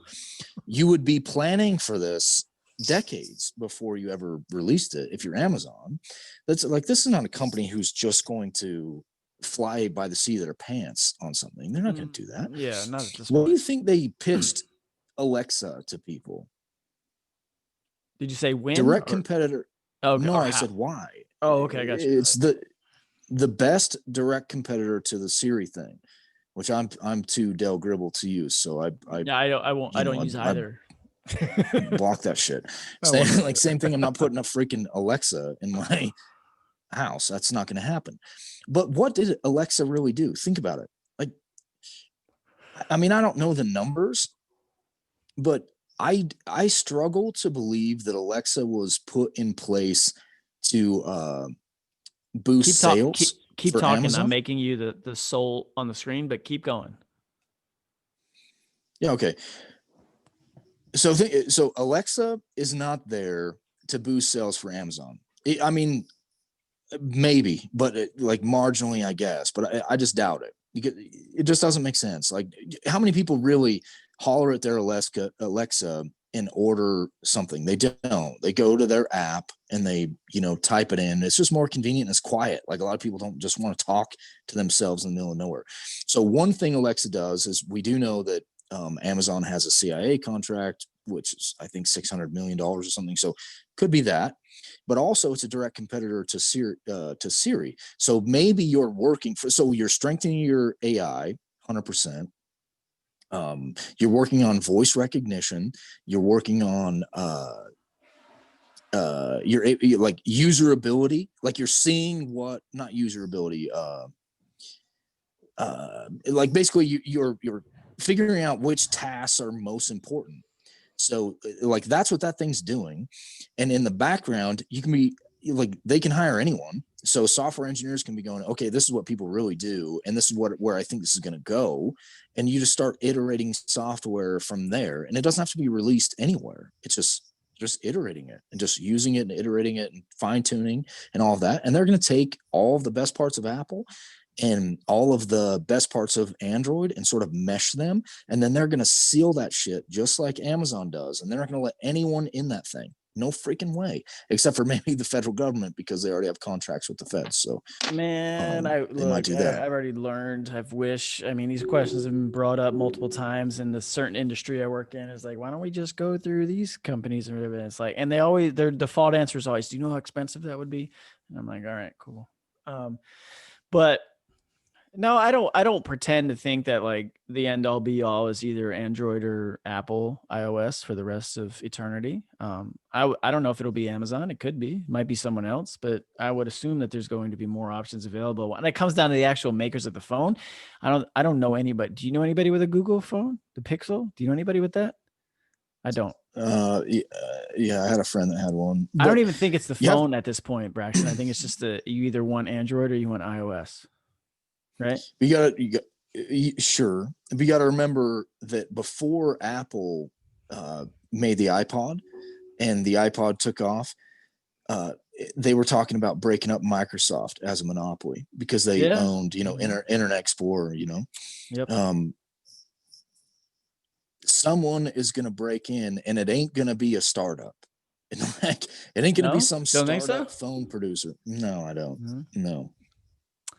And like, I know Gab is trying to make their own phones and stuff, and like they're hedging their bets. Really? They did some smart things. Oh yeah, they're working on a phone. They did some smart things. They bought their own servers and all that. But the thing is, like, that was a seemingly smart move because you can't be canceled. But the problem is, the whole system is so slow. Like, I started a Gab account, I can't even use it. I can't even you can't even hardly get a page to load on. I started one and I deleted it last night because I'm just like, I can't do anything else, man. And I know Parler left, but even I didn't do anything on Parler except put my fucking show links up. Like, I don't know. But I think going off of what you're saying is like, I don't think making your phone is the solution. I think you have to make software, man. You have to make no. You have to give people the option. It's in my speculative world, the phone is the fence around the prison. It's but not. If I can jailbreak my phone and I can choose which software to run it with, that's your battle. Okay, that's 1% of people who use phones. So, okay, fine.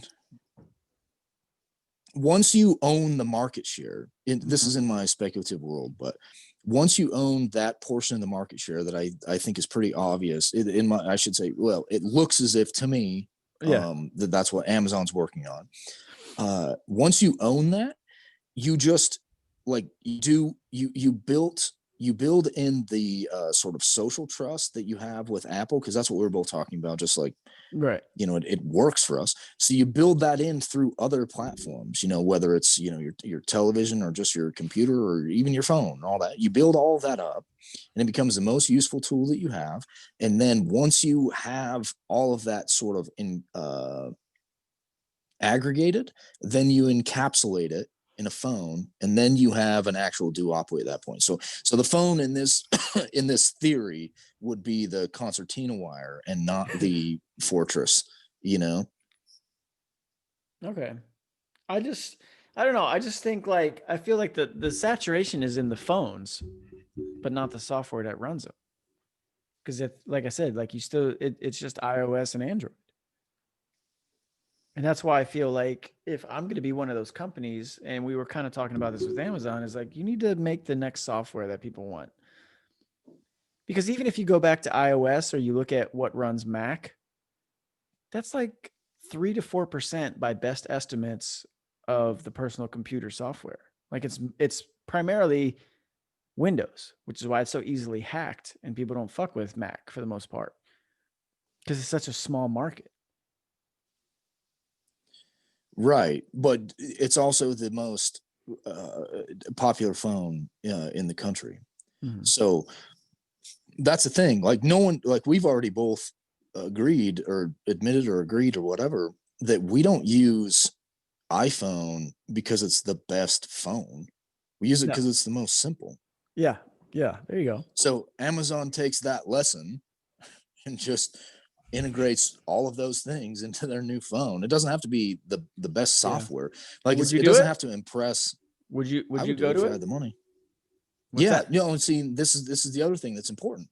So if they make Twitter a safer place than it is right now for dissident voices, and they integrate Prime Video in such a way that it's an actual competitor to YouTube, where a content creator like me or yourself can make money, then absolutely, I would totally go there in a second. And you know who else would do it?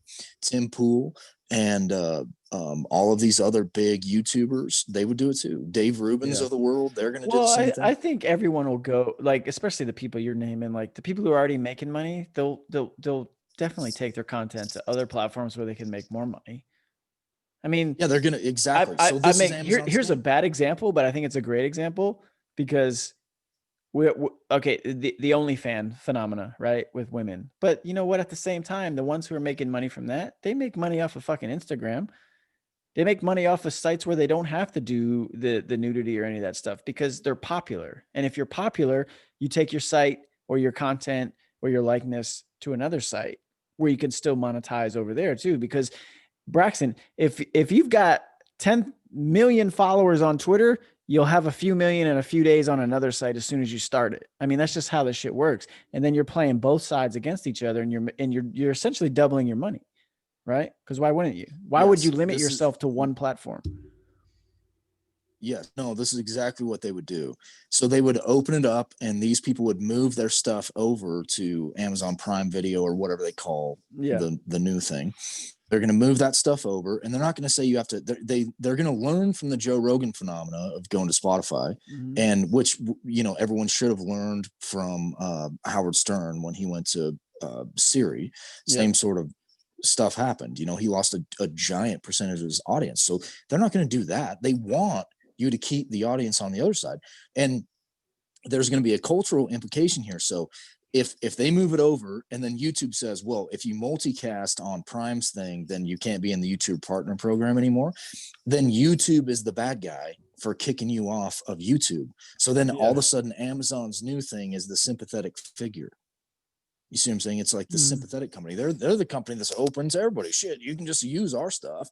Like you're welcome to use Facebook and all of this too, but we allow Amazon Twitter users to also use Gab, and we don't care.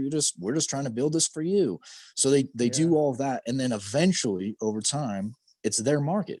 Like YouTube never had some policy that was like you can't broadcast the same crap on Vimeo, same stuff. They never did that. If they did do that, people said these awful jerks are dropping DMCA violations on Vimeo or whatever. Amazon's not gonna do that either, but they're gonna pull people over, and who might be available? Someone like Joe Rogan or the next Joe Rogan, because this is not going to be like a 2-year thing. Well, it could be a 2-year thing, but it's not likely to be a 2-year thing. It's probably more likely to be like a 10-year thing. Yeah, or a guy like you. And it's true. No, I was gonna say on the next Joe Rogan, just nobody knows it yet.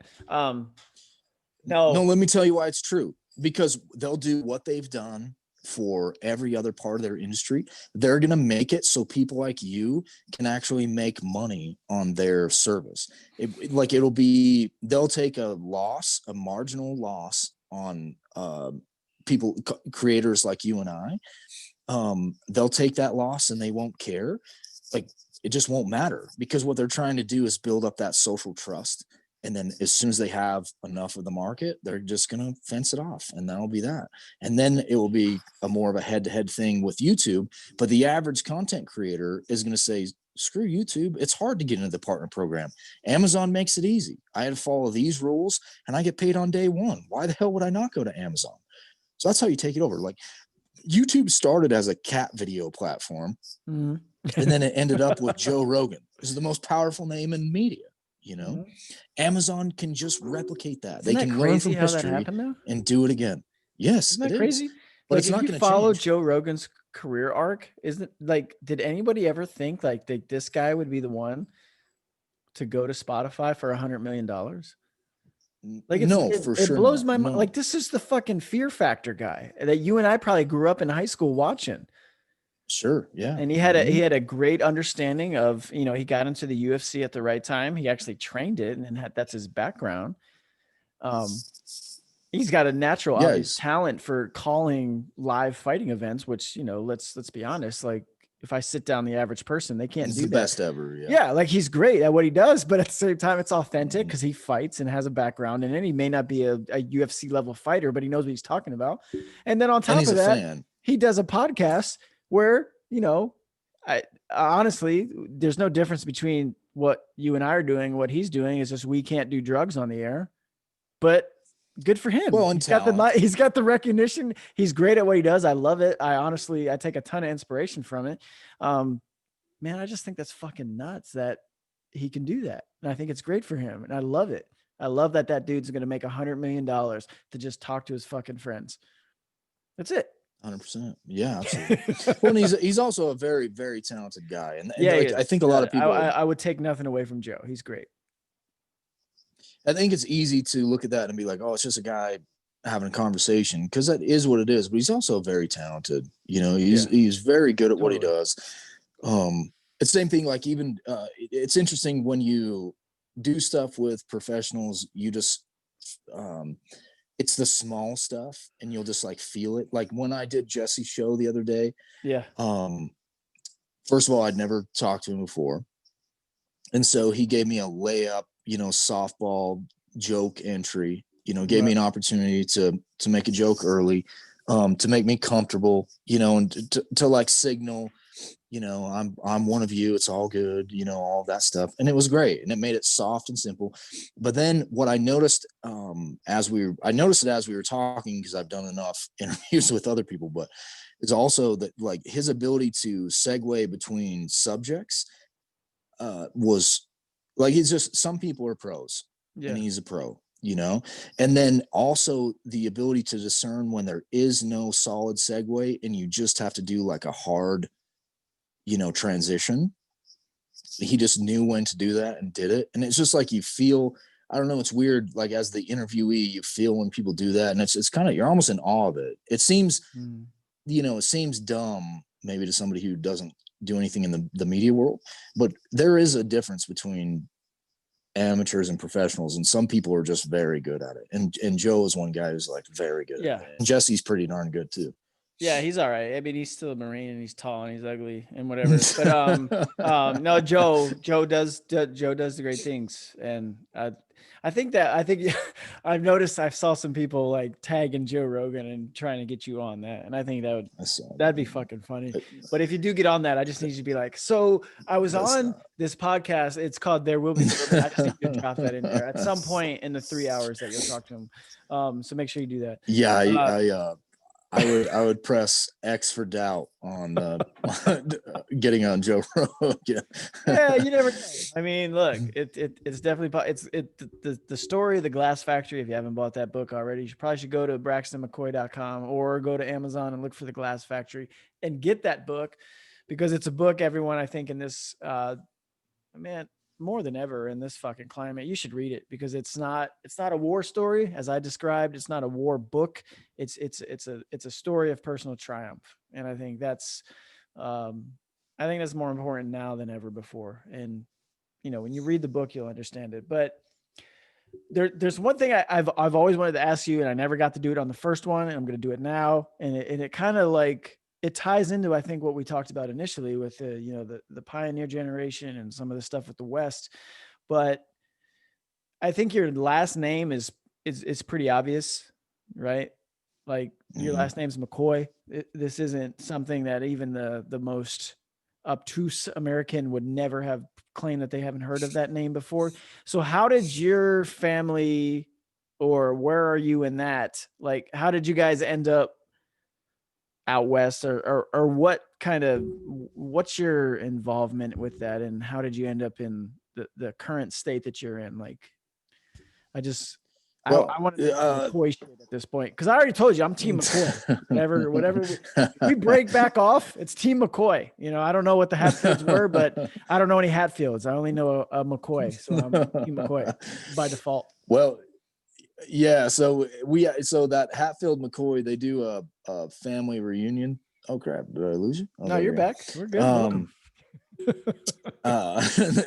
There's like a family reunion deal every year. It's like this big thing. Thousands of people go and all this. Gone? And so we no, okay. Absolutely not. I don't do stuff like that. But the biggest named McCoy right now in the world, and he doesn't go. Awesome. Okay, go ahead. I don't know if that's true, but I'm saying. So yeah, the potato famine, the Great Famine. In Ireland, our family left, and parts of our family anyway left, and some came later.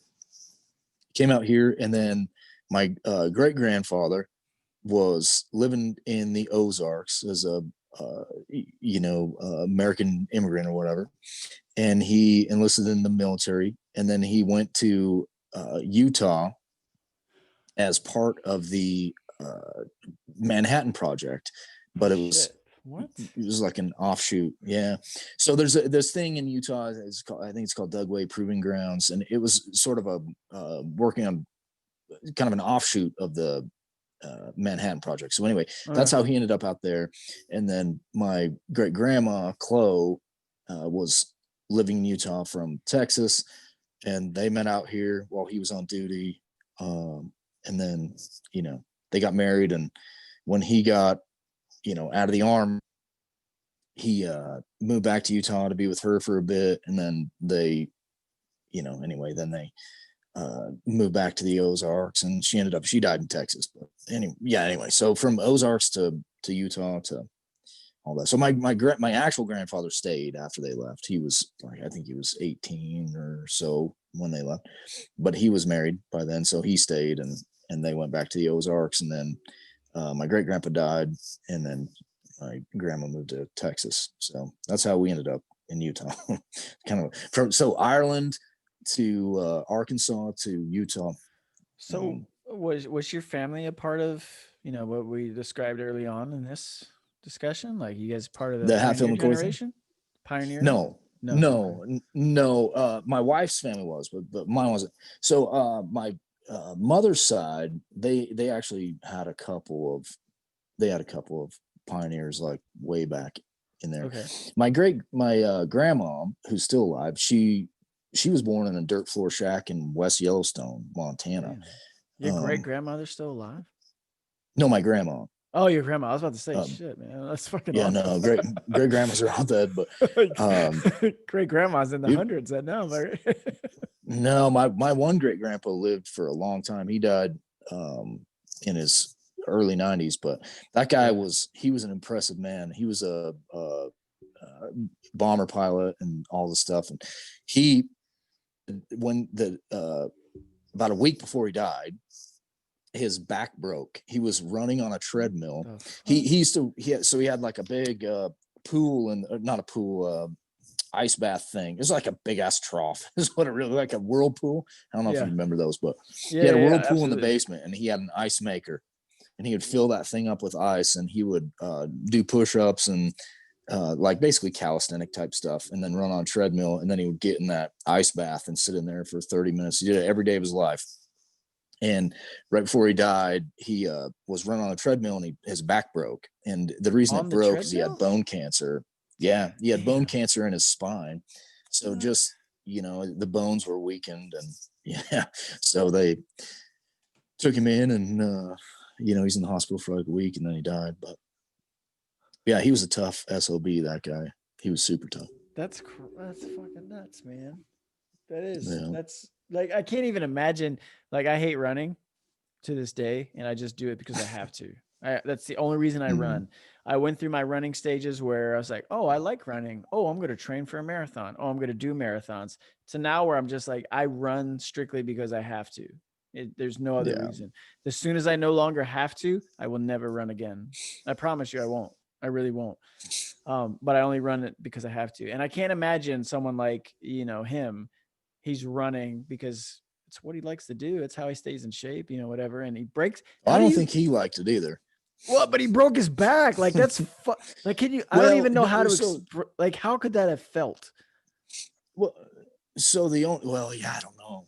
Yeah, he That's was a fucking tough awful, bastard. man.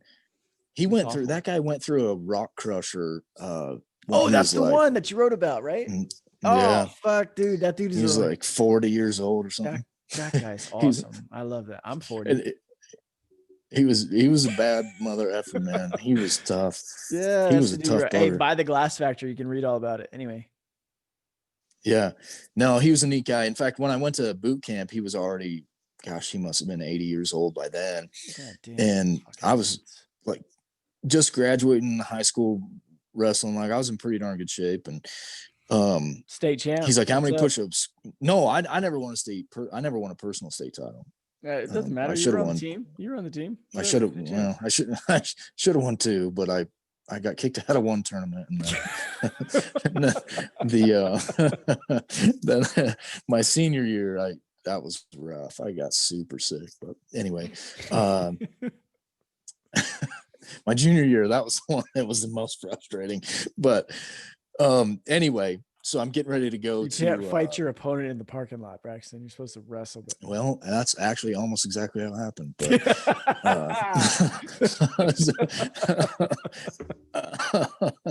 so it was a church parking lot, but yeah, otherwise, Even better. Even better. All right. You love it. You love to see it. So anyway, yeah. So right before I go to boot camp, he was all, he's a big physical fitness guy, just that generation, just that's a tough guy. Yeah. And he's like, how many push-ups can you do? And I was like, I don't know, Grandpa. I don't like practice how many, like, I don't max out on push-ups every night. I have no idea. And anyway, so the famous, how many can you do, Grandpa? And he goes, well, one more than you. Which is what I've told every person who's ever asked me that since then, the rest of my entire life. And I know it's like a cliche, but yeah, it's a mindset. And anyway, so he's like, okay, let's do some push-ups. And so I get down and do push-ups with him. I think we got to 80, and I gave up to give him the win, legitimately, because I was sitting there thinking, like, this old bastard just did freaking 80 push-ups. Like, it just in my brain, I'm like, that is incredible, yeah, so I think it was like, 80, 81, somewhere in that ballpark. But that is some impressive shit for an 80-year-old guy, Yeah, that really is. That's cool, man. Yeah. Like, I don't know, because I've learned some family history recently. Just, it's just cool to. I think people still take for granted, and I know I did growing up especially when I was younger. But now you get older, you start to respect it more. But like, you take for granted, your own family who's come before you and the shit that they've done. Like, you discount it. Like, you don't quite take it as serious. And it's just like, man, they've done some cool ass shit. And if you didn't get a chance to talk to them about it, it kind of sucks because you can only, romanticize it or try and talk to other people who know about it. But that's a cool ass story. And I think people should, learn about that stuff sooner rather than later. I totally agree. And I think that's a great point. And that's the point of the new book is we've done the same thing, exactly what you were describing. We've done the same thing to our culture. Like, we've culturally forgotten where we came from. And this is the idea, is like, just to remind us what actually built this country and who those people were. And this is not going to be like some history book, right? Like, that's the thing. I don't write like that. It's, just going to be stories and, but just it's honestly, it's not even like, it'd be wrong to say it's a political book. It's just trying to make the point that we have forgotten what people did to make this place. And it wasn't the technocrats that did it. It was people that walked across the country with no shoes on in the winter And it's just Nuts, man. mind blowing. Yeah. It's mind blowing. And that's It something happened. that should be respected. It Did. happened. It's real. It's Yeah. not mythos. Yeah. That should People happen. We're really not did like, it.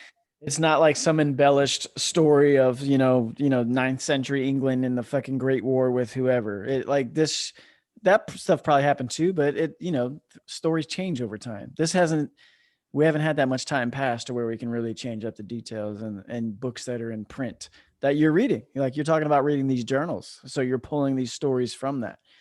So I think that's cool, man. The journals are incredible. You got a title yet? No. Well, I mean, I have a working title, but I think it kind of sucks. So I don't want to. What's the working title? You want to share it? Maybe we can get some feedback.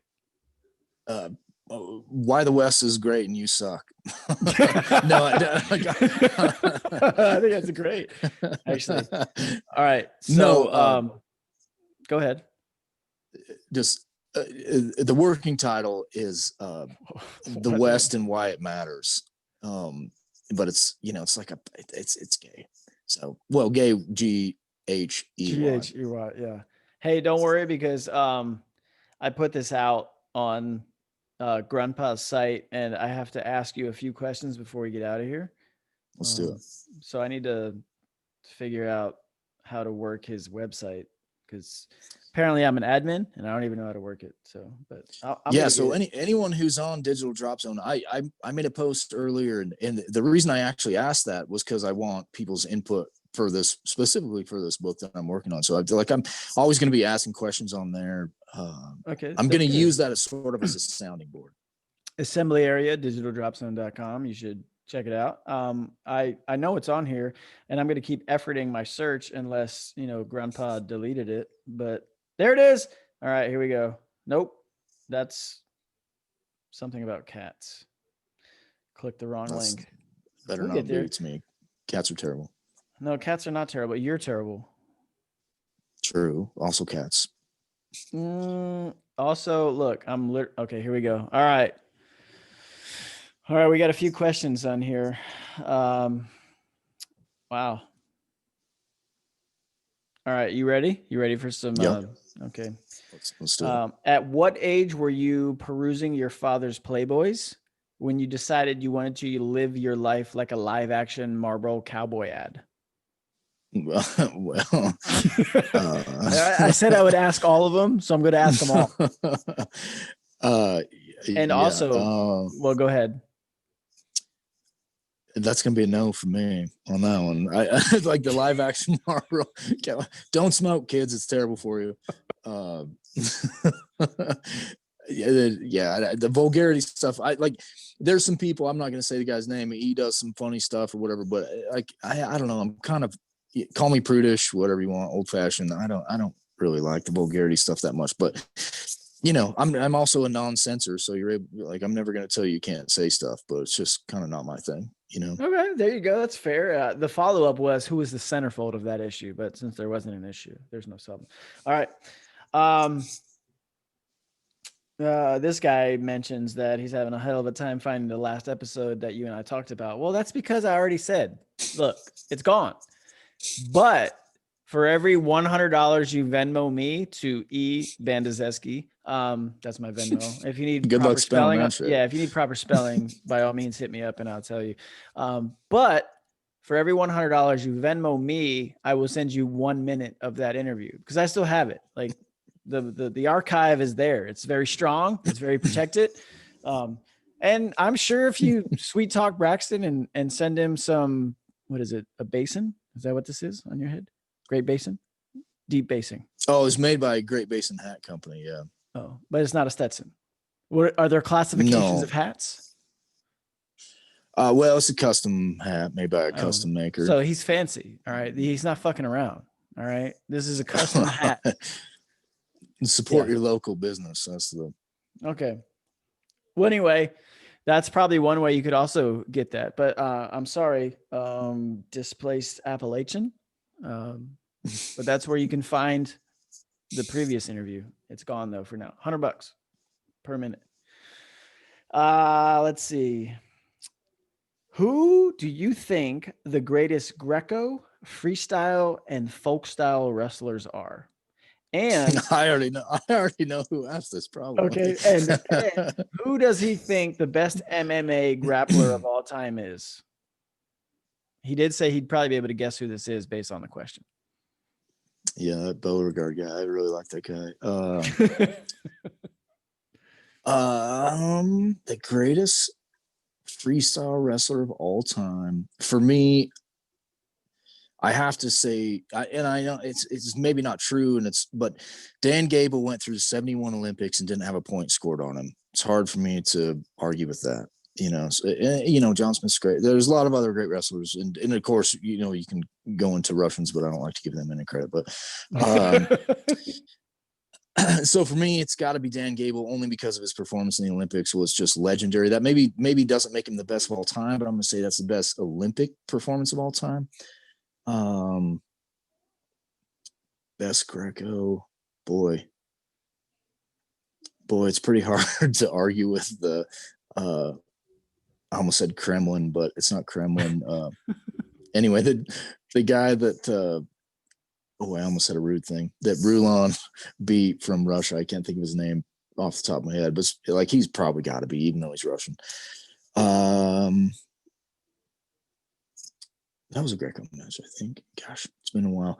Best MMA grappler of our time. At this point, it's pretty tough to argue against Khabib. Sakuraba was really impressive, and I think doesn't get. I love that dude. That guy was great.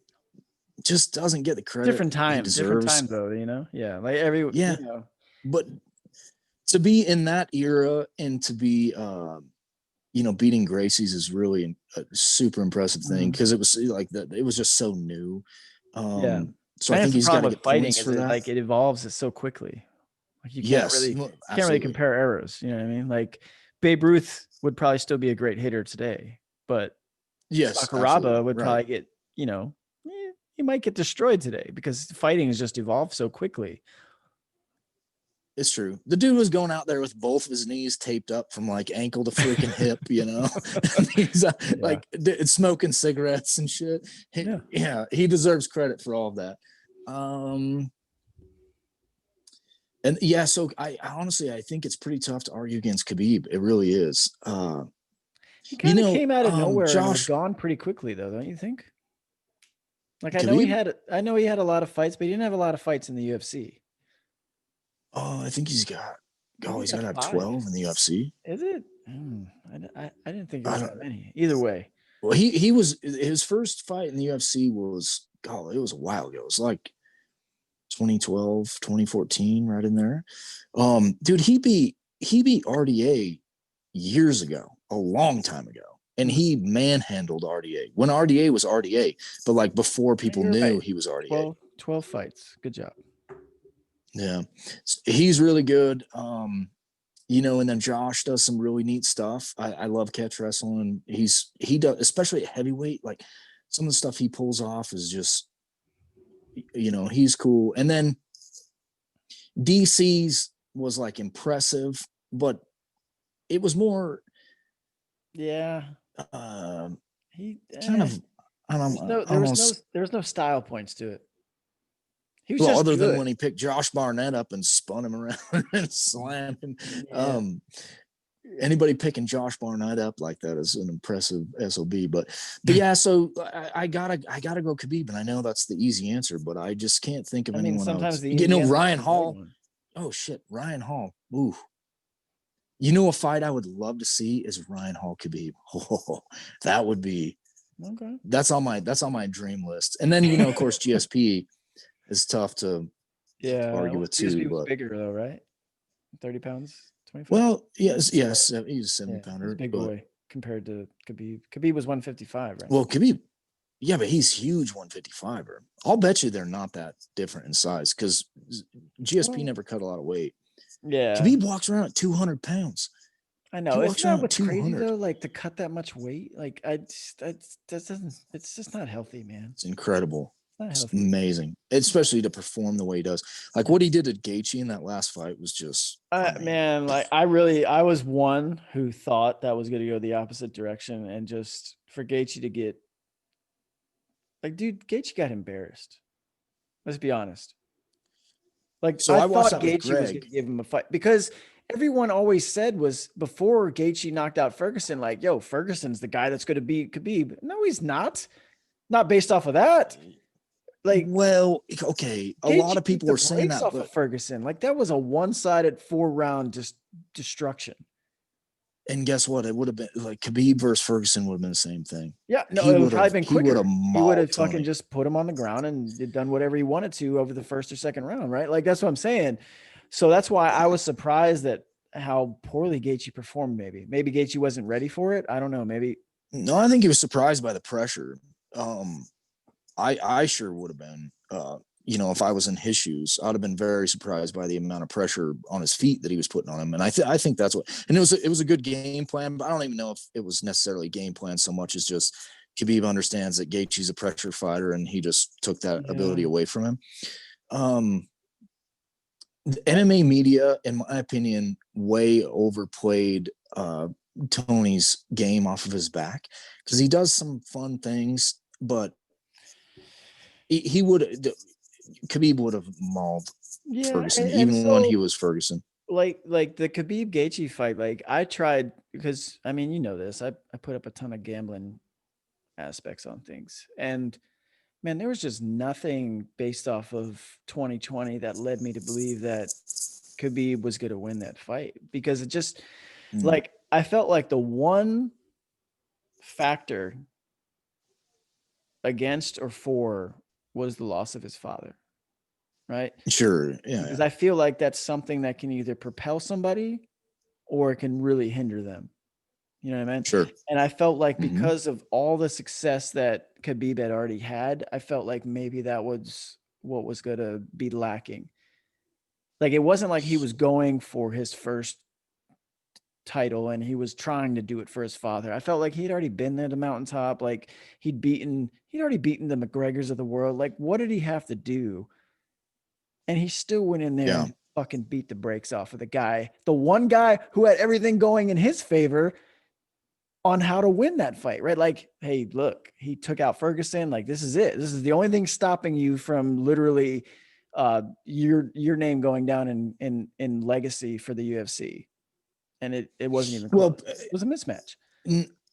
Yeah, it was a miss. So people don't like when I say this, but Conor is the best matchup for Khabib. He just is. And he's proven it. In my opinion, he already proved it. And that's just it. To me, it goes to speak of how good Khabib really is. Like some people have floated around this idea that Dan Hooker would be that fight would be so easy for Khabib. Give me a break. That would be a 1-round fight if Khabib wanted to be a 1-round fight.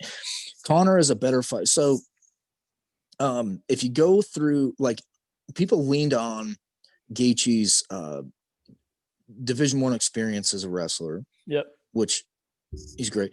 But if you actually go through their MMA careers, Conor has shown better takedown defense than Gaethje ever has by far. It's fucking not even close. He's a better MMA defensive wrestler based off what you see in the cage, not based off of credentials, but he's a better defensive wrestler than Gaethje, and he showed it in the fight. So because Conor's a jerk and stuff, people don't like when you say that, but it's true. Conor's a great fighter, and like he's probably, like, think about this. If you remove Khabib from that division, who's beating Conor? Yeah. I mean, maybe Michael Chandler, but I think Michael Chandler would be in for a rude awakening because Chandler gets drawn into slugfests every once in a while, and I think he would try to lean on his wrestling, but I think he would get a lot of Chad Mendes treatment out of that fight. So, anyway, yeah. So moving on. Sorry, I could sit and babble about MMA all day. No, I know, but I'm looking up something. So I may ask you because you may know. I talked to this woman. She's from Ireland. About 2 years ago. Well, about a year ago, and she's from Ireland. And I asked her about McGregor, and they don't really like McGregor. And the way she described it, she used a term that I can't remember. I was going to see if you knew. It's like a slang term for someone. And the way she described it, it sounds like a slang term for someone who comes from nothing, gets everything and still acts like they come from nothing, if that makes sense. Which I don't, to me, I don't like, know the term. yeah. And when I heard her explain it, I was just like, well, what else would he act like? But I could Yeah, understand but that's also also from her side of it. This woman's in her 60s, you know what I mean? Like, very proud yeah, Irish individual, and kind of feeling like he's putting a bad name on the country, I guess, if that makes yeah, sense. but there's a lot of visionism going on there because in 2016, McGregor was like, you just can't deny that the cultural influence that he had in Ireland at that Oh, time yeah. was. I Yeah. remember like when they fought, I forget, I think it was the Mendez fight in Vegas. 20% of the ticket sales were from Ireland. That's fucking nuts. They That is flew they flew to the West mind Coast. They didn't blowing. fly to New York. They flew to fucking Vegas. That's fucking crazy. Yeah, it's mind blowing. And then after the fight, they were doing conga dances through the casino, and the security guards were just throwing up their hands like Dude. they were dancing on tables and shit. It was awesome. Yeah. So there's a little revisionism going on there. Like, he's been an asshole and he's acted like an asshole, and he deserves to be treated like he's acted like an asshole. Mhm. So I get that, but I don't think that's exactly true for, you know, like that moment when he was like, last week I was on social welfare, and this week it's, 50 G's, baby, like Yeah. 50 grand wouldn't mean shit to him now, but No, no, that no. guy back Guy then makes that a day, probably. was, yeah, for sure. Or more. If Wait, not more. Yeah, probably probably more. more from his whiskey. I think that's so awesome. Like, I just love the foresight that whatever he was able to do from a business perspective. Because look, we've seen enough examples of athletes, especially in America, enough athletes who get money and they fucking blow it and they're broke. Like, Mm-hmm. for all the things you don't like about Connor, at least the man had some, whether it was him or it was somebody he knew, a partner or whatever, at least he had some fucking foresight to reinvest and make money. I think it's him. I mean, because Dana White's right. Like, that No, dude it's doesn't true. need fighting, and he's just doing it because either he really loves it or he's just got such a void in his fucking life that he has no desire to do anything other than get punched in the face. And that takes a special human being as it is. Or it's both. Or it's both. And so we're gonna wrap it up on that. What do you think happens? I know he's beaten Dustin Poirier once. Do you think he does it again? Yeah, honestly, there's a lot of, it's hard because we just haven't seen Connor fight. Nope. What was that, like 40 seconds with Cowboy about a year ago? Like, Yeah. he wasn't he But didn't, he, didn't, he wasn't in a fight. And the last one the was way he Khabib, beat where he Cowboy didn't was do impressive. anything. No, actually, I think he looked pretty good against Khabib. And if you go back Yeah. and watch that fight again, I think you'll feel different. He actually looked pretty good against Khabib.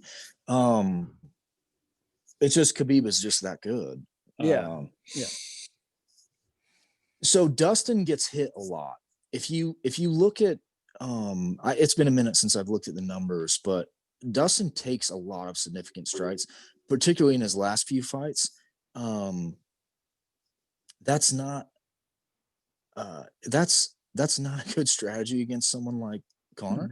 And then a lot of people are suggesting like, Dustin's offensive wrestling has gotten better, and it has. It's really good. It's actually really good. He's definitely he's a better fighter than he was the first time they fought. It's indisputable. No question. But I think Connor's actually better too, and like, people don't give him credit where it's due. And then I think people way underestimate Connor's grappling. His grappling is actually pretty darn good.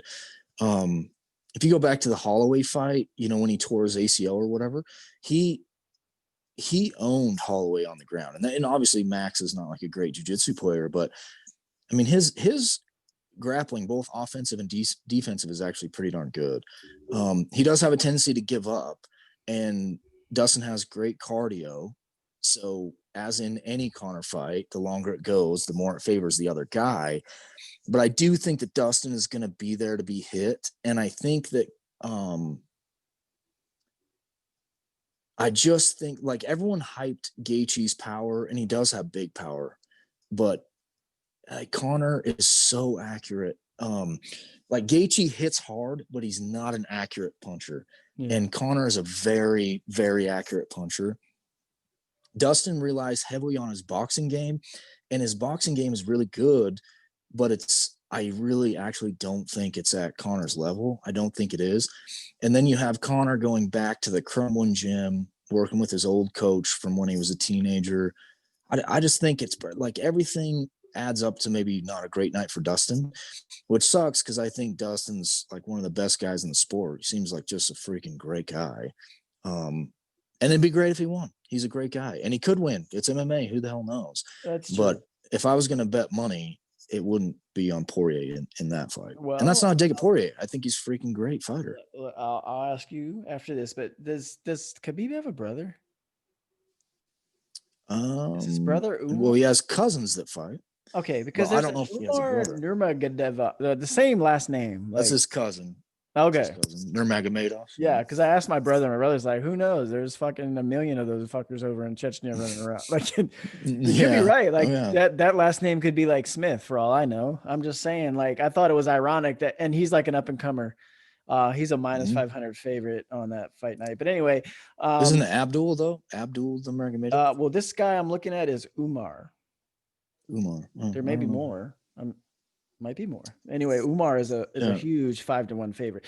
Anyway, so and he could have a little brother. It's fully possible. I mean, so all right. So I'm gonna give out the odds for this fight, and we'll get out of here. So Dustin Poirier versus Conor McGregor, UFC 257, UFC Fight Island in Abu Dhabi, Dubai. Which I have been to Abu Dhabi. Great place.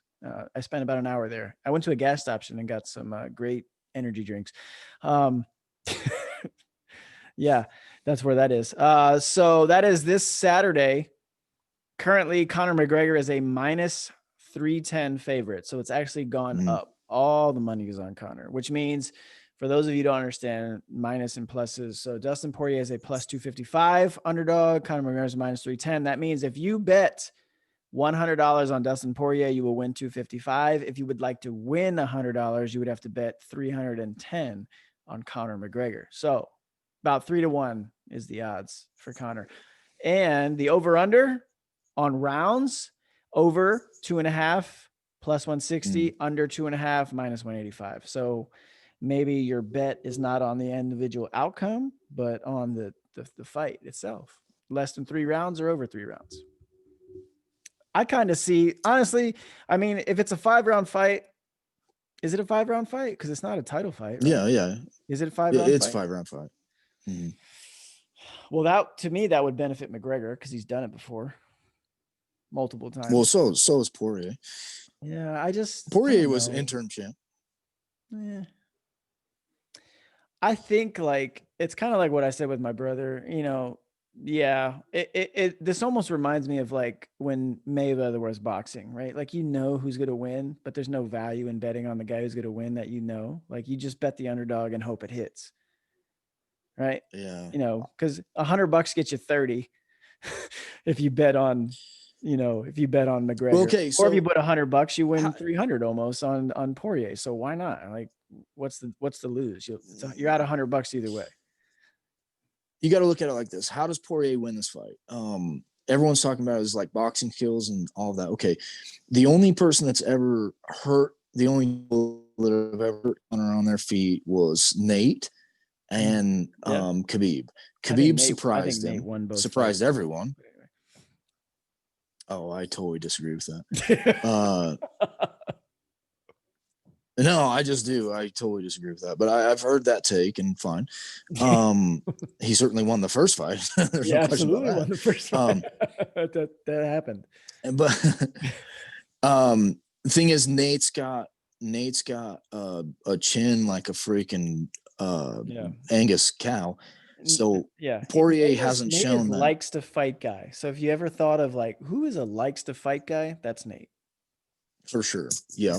He's got a great chin and just incredible. And his boxing is really good. It's underrated. Like, I actually think that Nate would give Poirier big problems. And I like, people don't agree with me when I say that, but I think Nate would give Poirier real big problems. In fact, like, I kind of think that Nate would probably fucking work Poirier. Like, I actually think he would beat him pretty easily. Even at this age? And even at this age, not Nick, but Nate. And maybe even Nick too. Nate's just he's just getting up there. That's all. Yeah. So that would be my take. Is it's going to be It just, so if his way to win is through boxing, well, I've only seen one person ever beat Connor at boxing ever, and Was that he did Floyd that with Mayweather? length. Oh, okay. Well, okay, sure, fair. Well, of course, like straight boxing, well, it's Floyd, but in MMA boxing, the only person that's ever done it is Nate, and I don't think that Poirier's boxing is anywhere close to Nate's. Like I actually don't even think it's close. So it's a big ask, like it's a real big ask. And then as far as offensive wrestling goes, his offensive wrestling is good. Poirier's is very good, but it's not Khabib's. And Khabib had a hard time taking Connor down for the first 6 minutes of that fight. And I don't think anyone in the world would argue that Poirier's offensive wrestling is at Khabib's level. So it's just like if you look for ways to win, they kind of all lean Connor. That doesn't mean Connor will win. It's just it's hard to find a way where Poirier wins that fight for me. So, well, you guys can make up your own mind in terms of where you're going to put your money. Again, the odds are what they are. So, and that's why it's called gambling. Sometimes you make a risk on the underdog, and the underdog pays off. It does in football all the time. But anyway, so that's Braxton McCoy.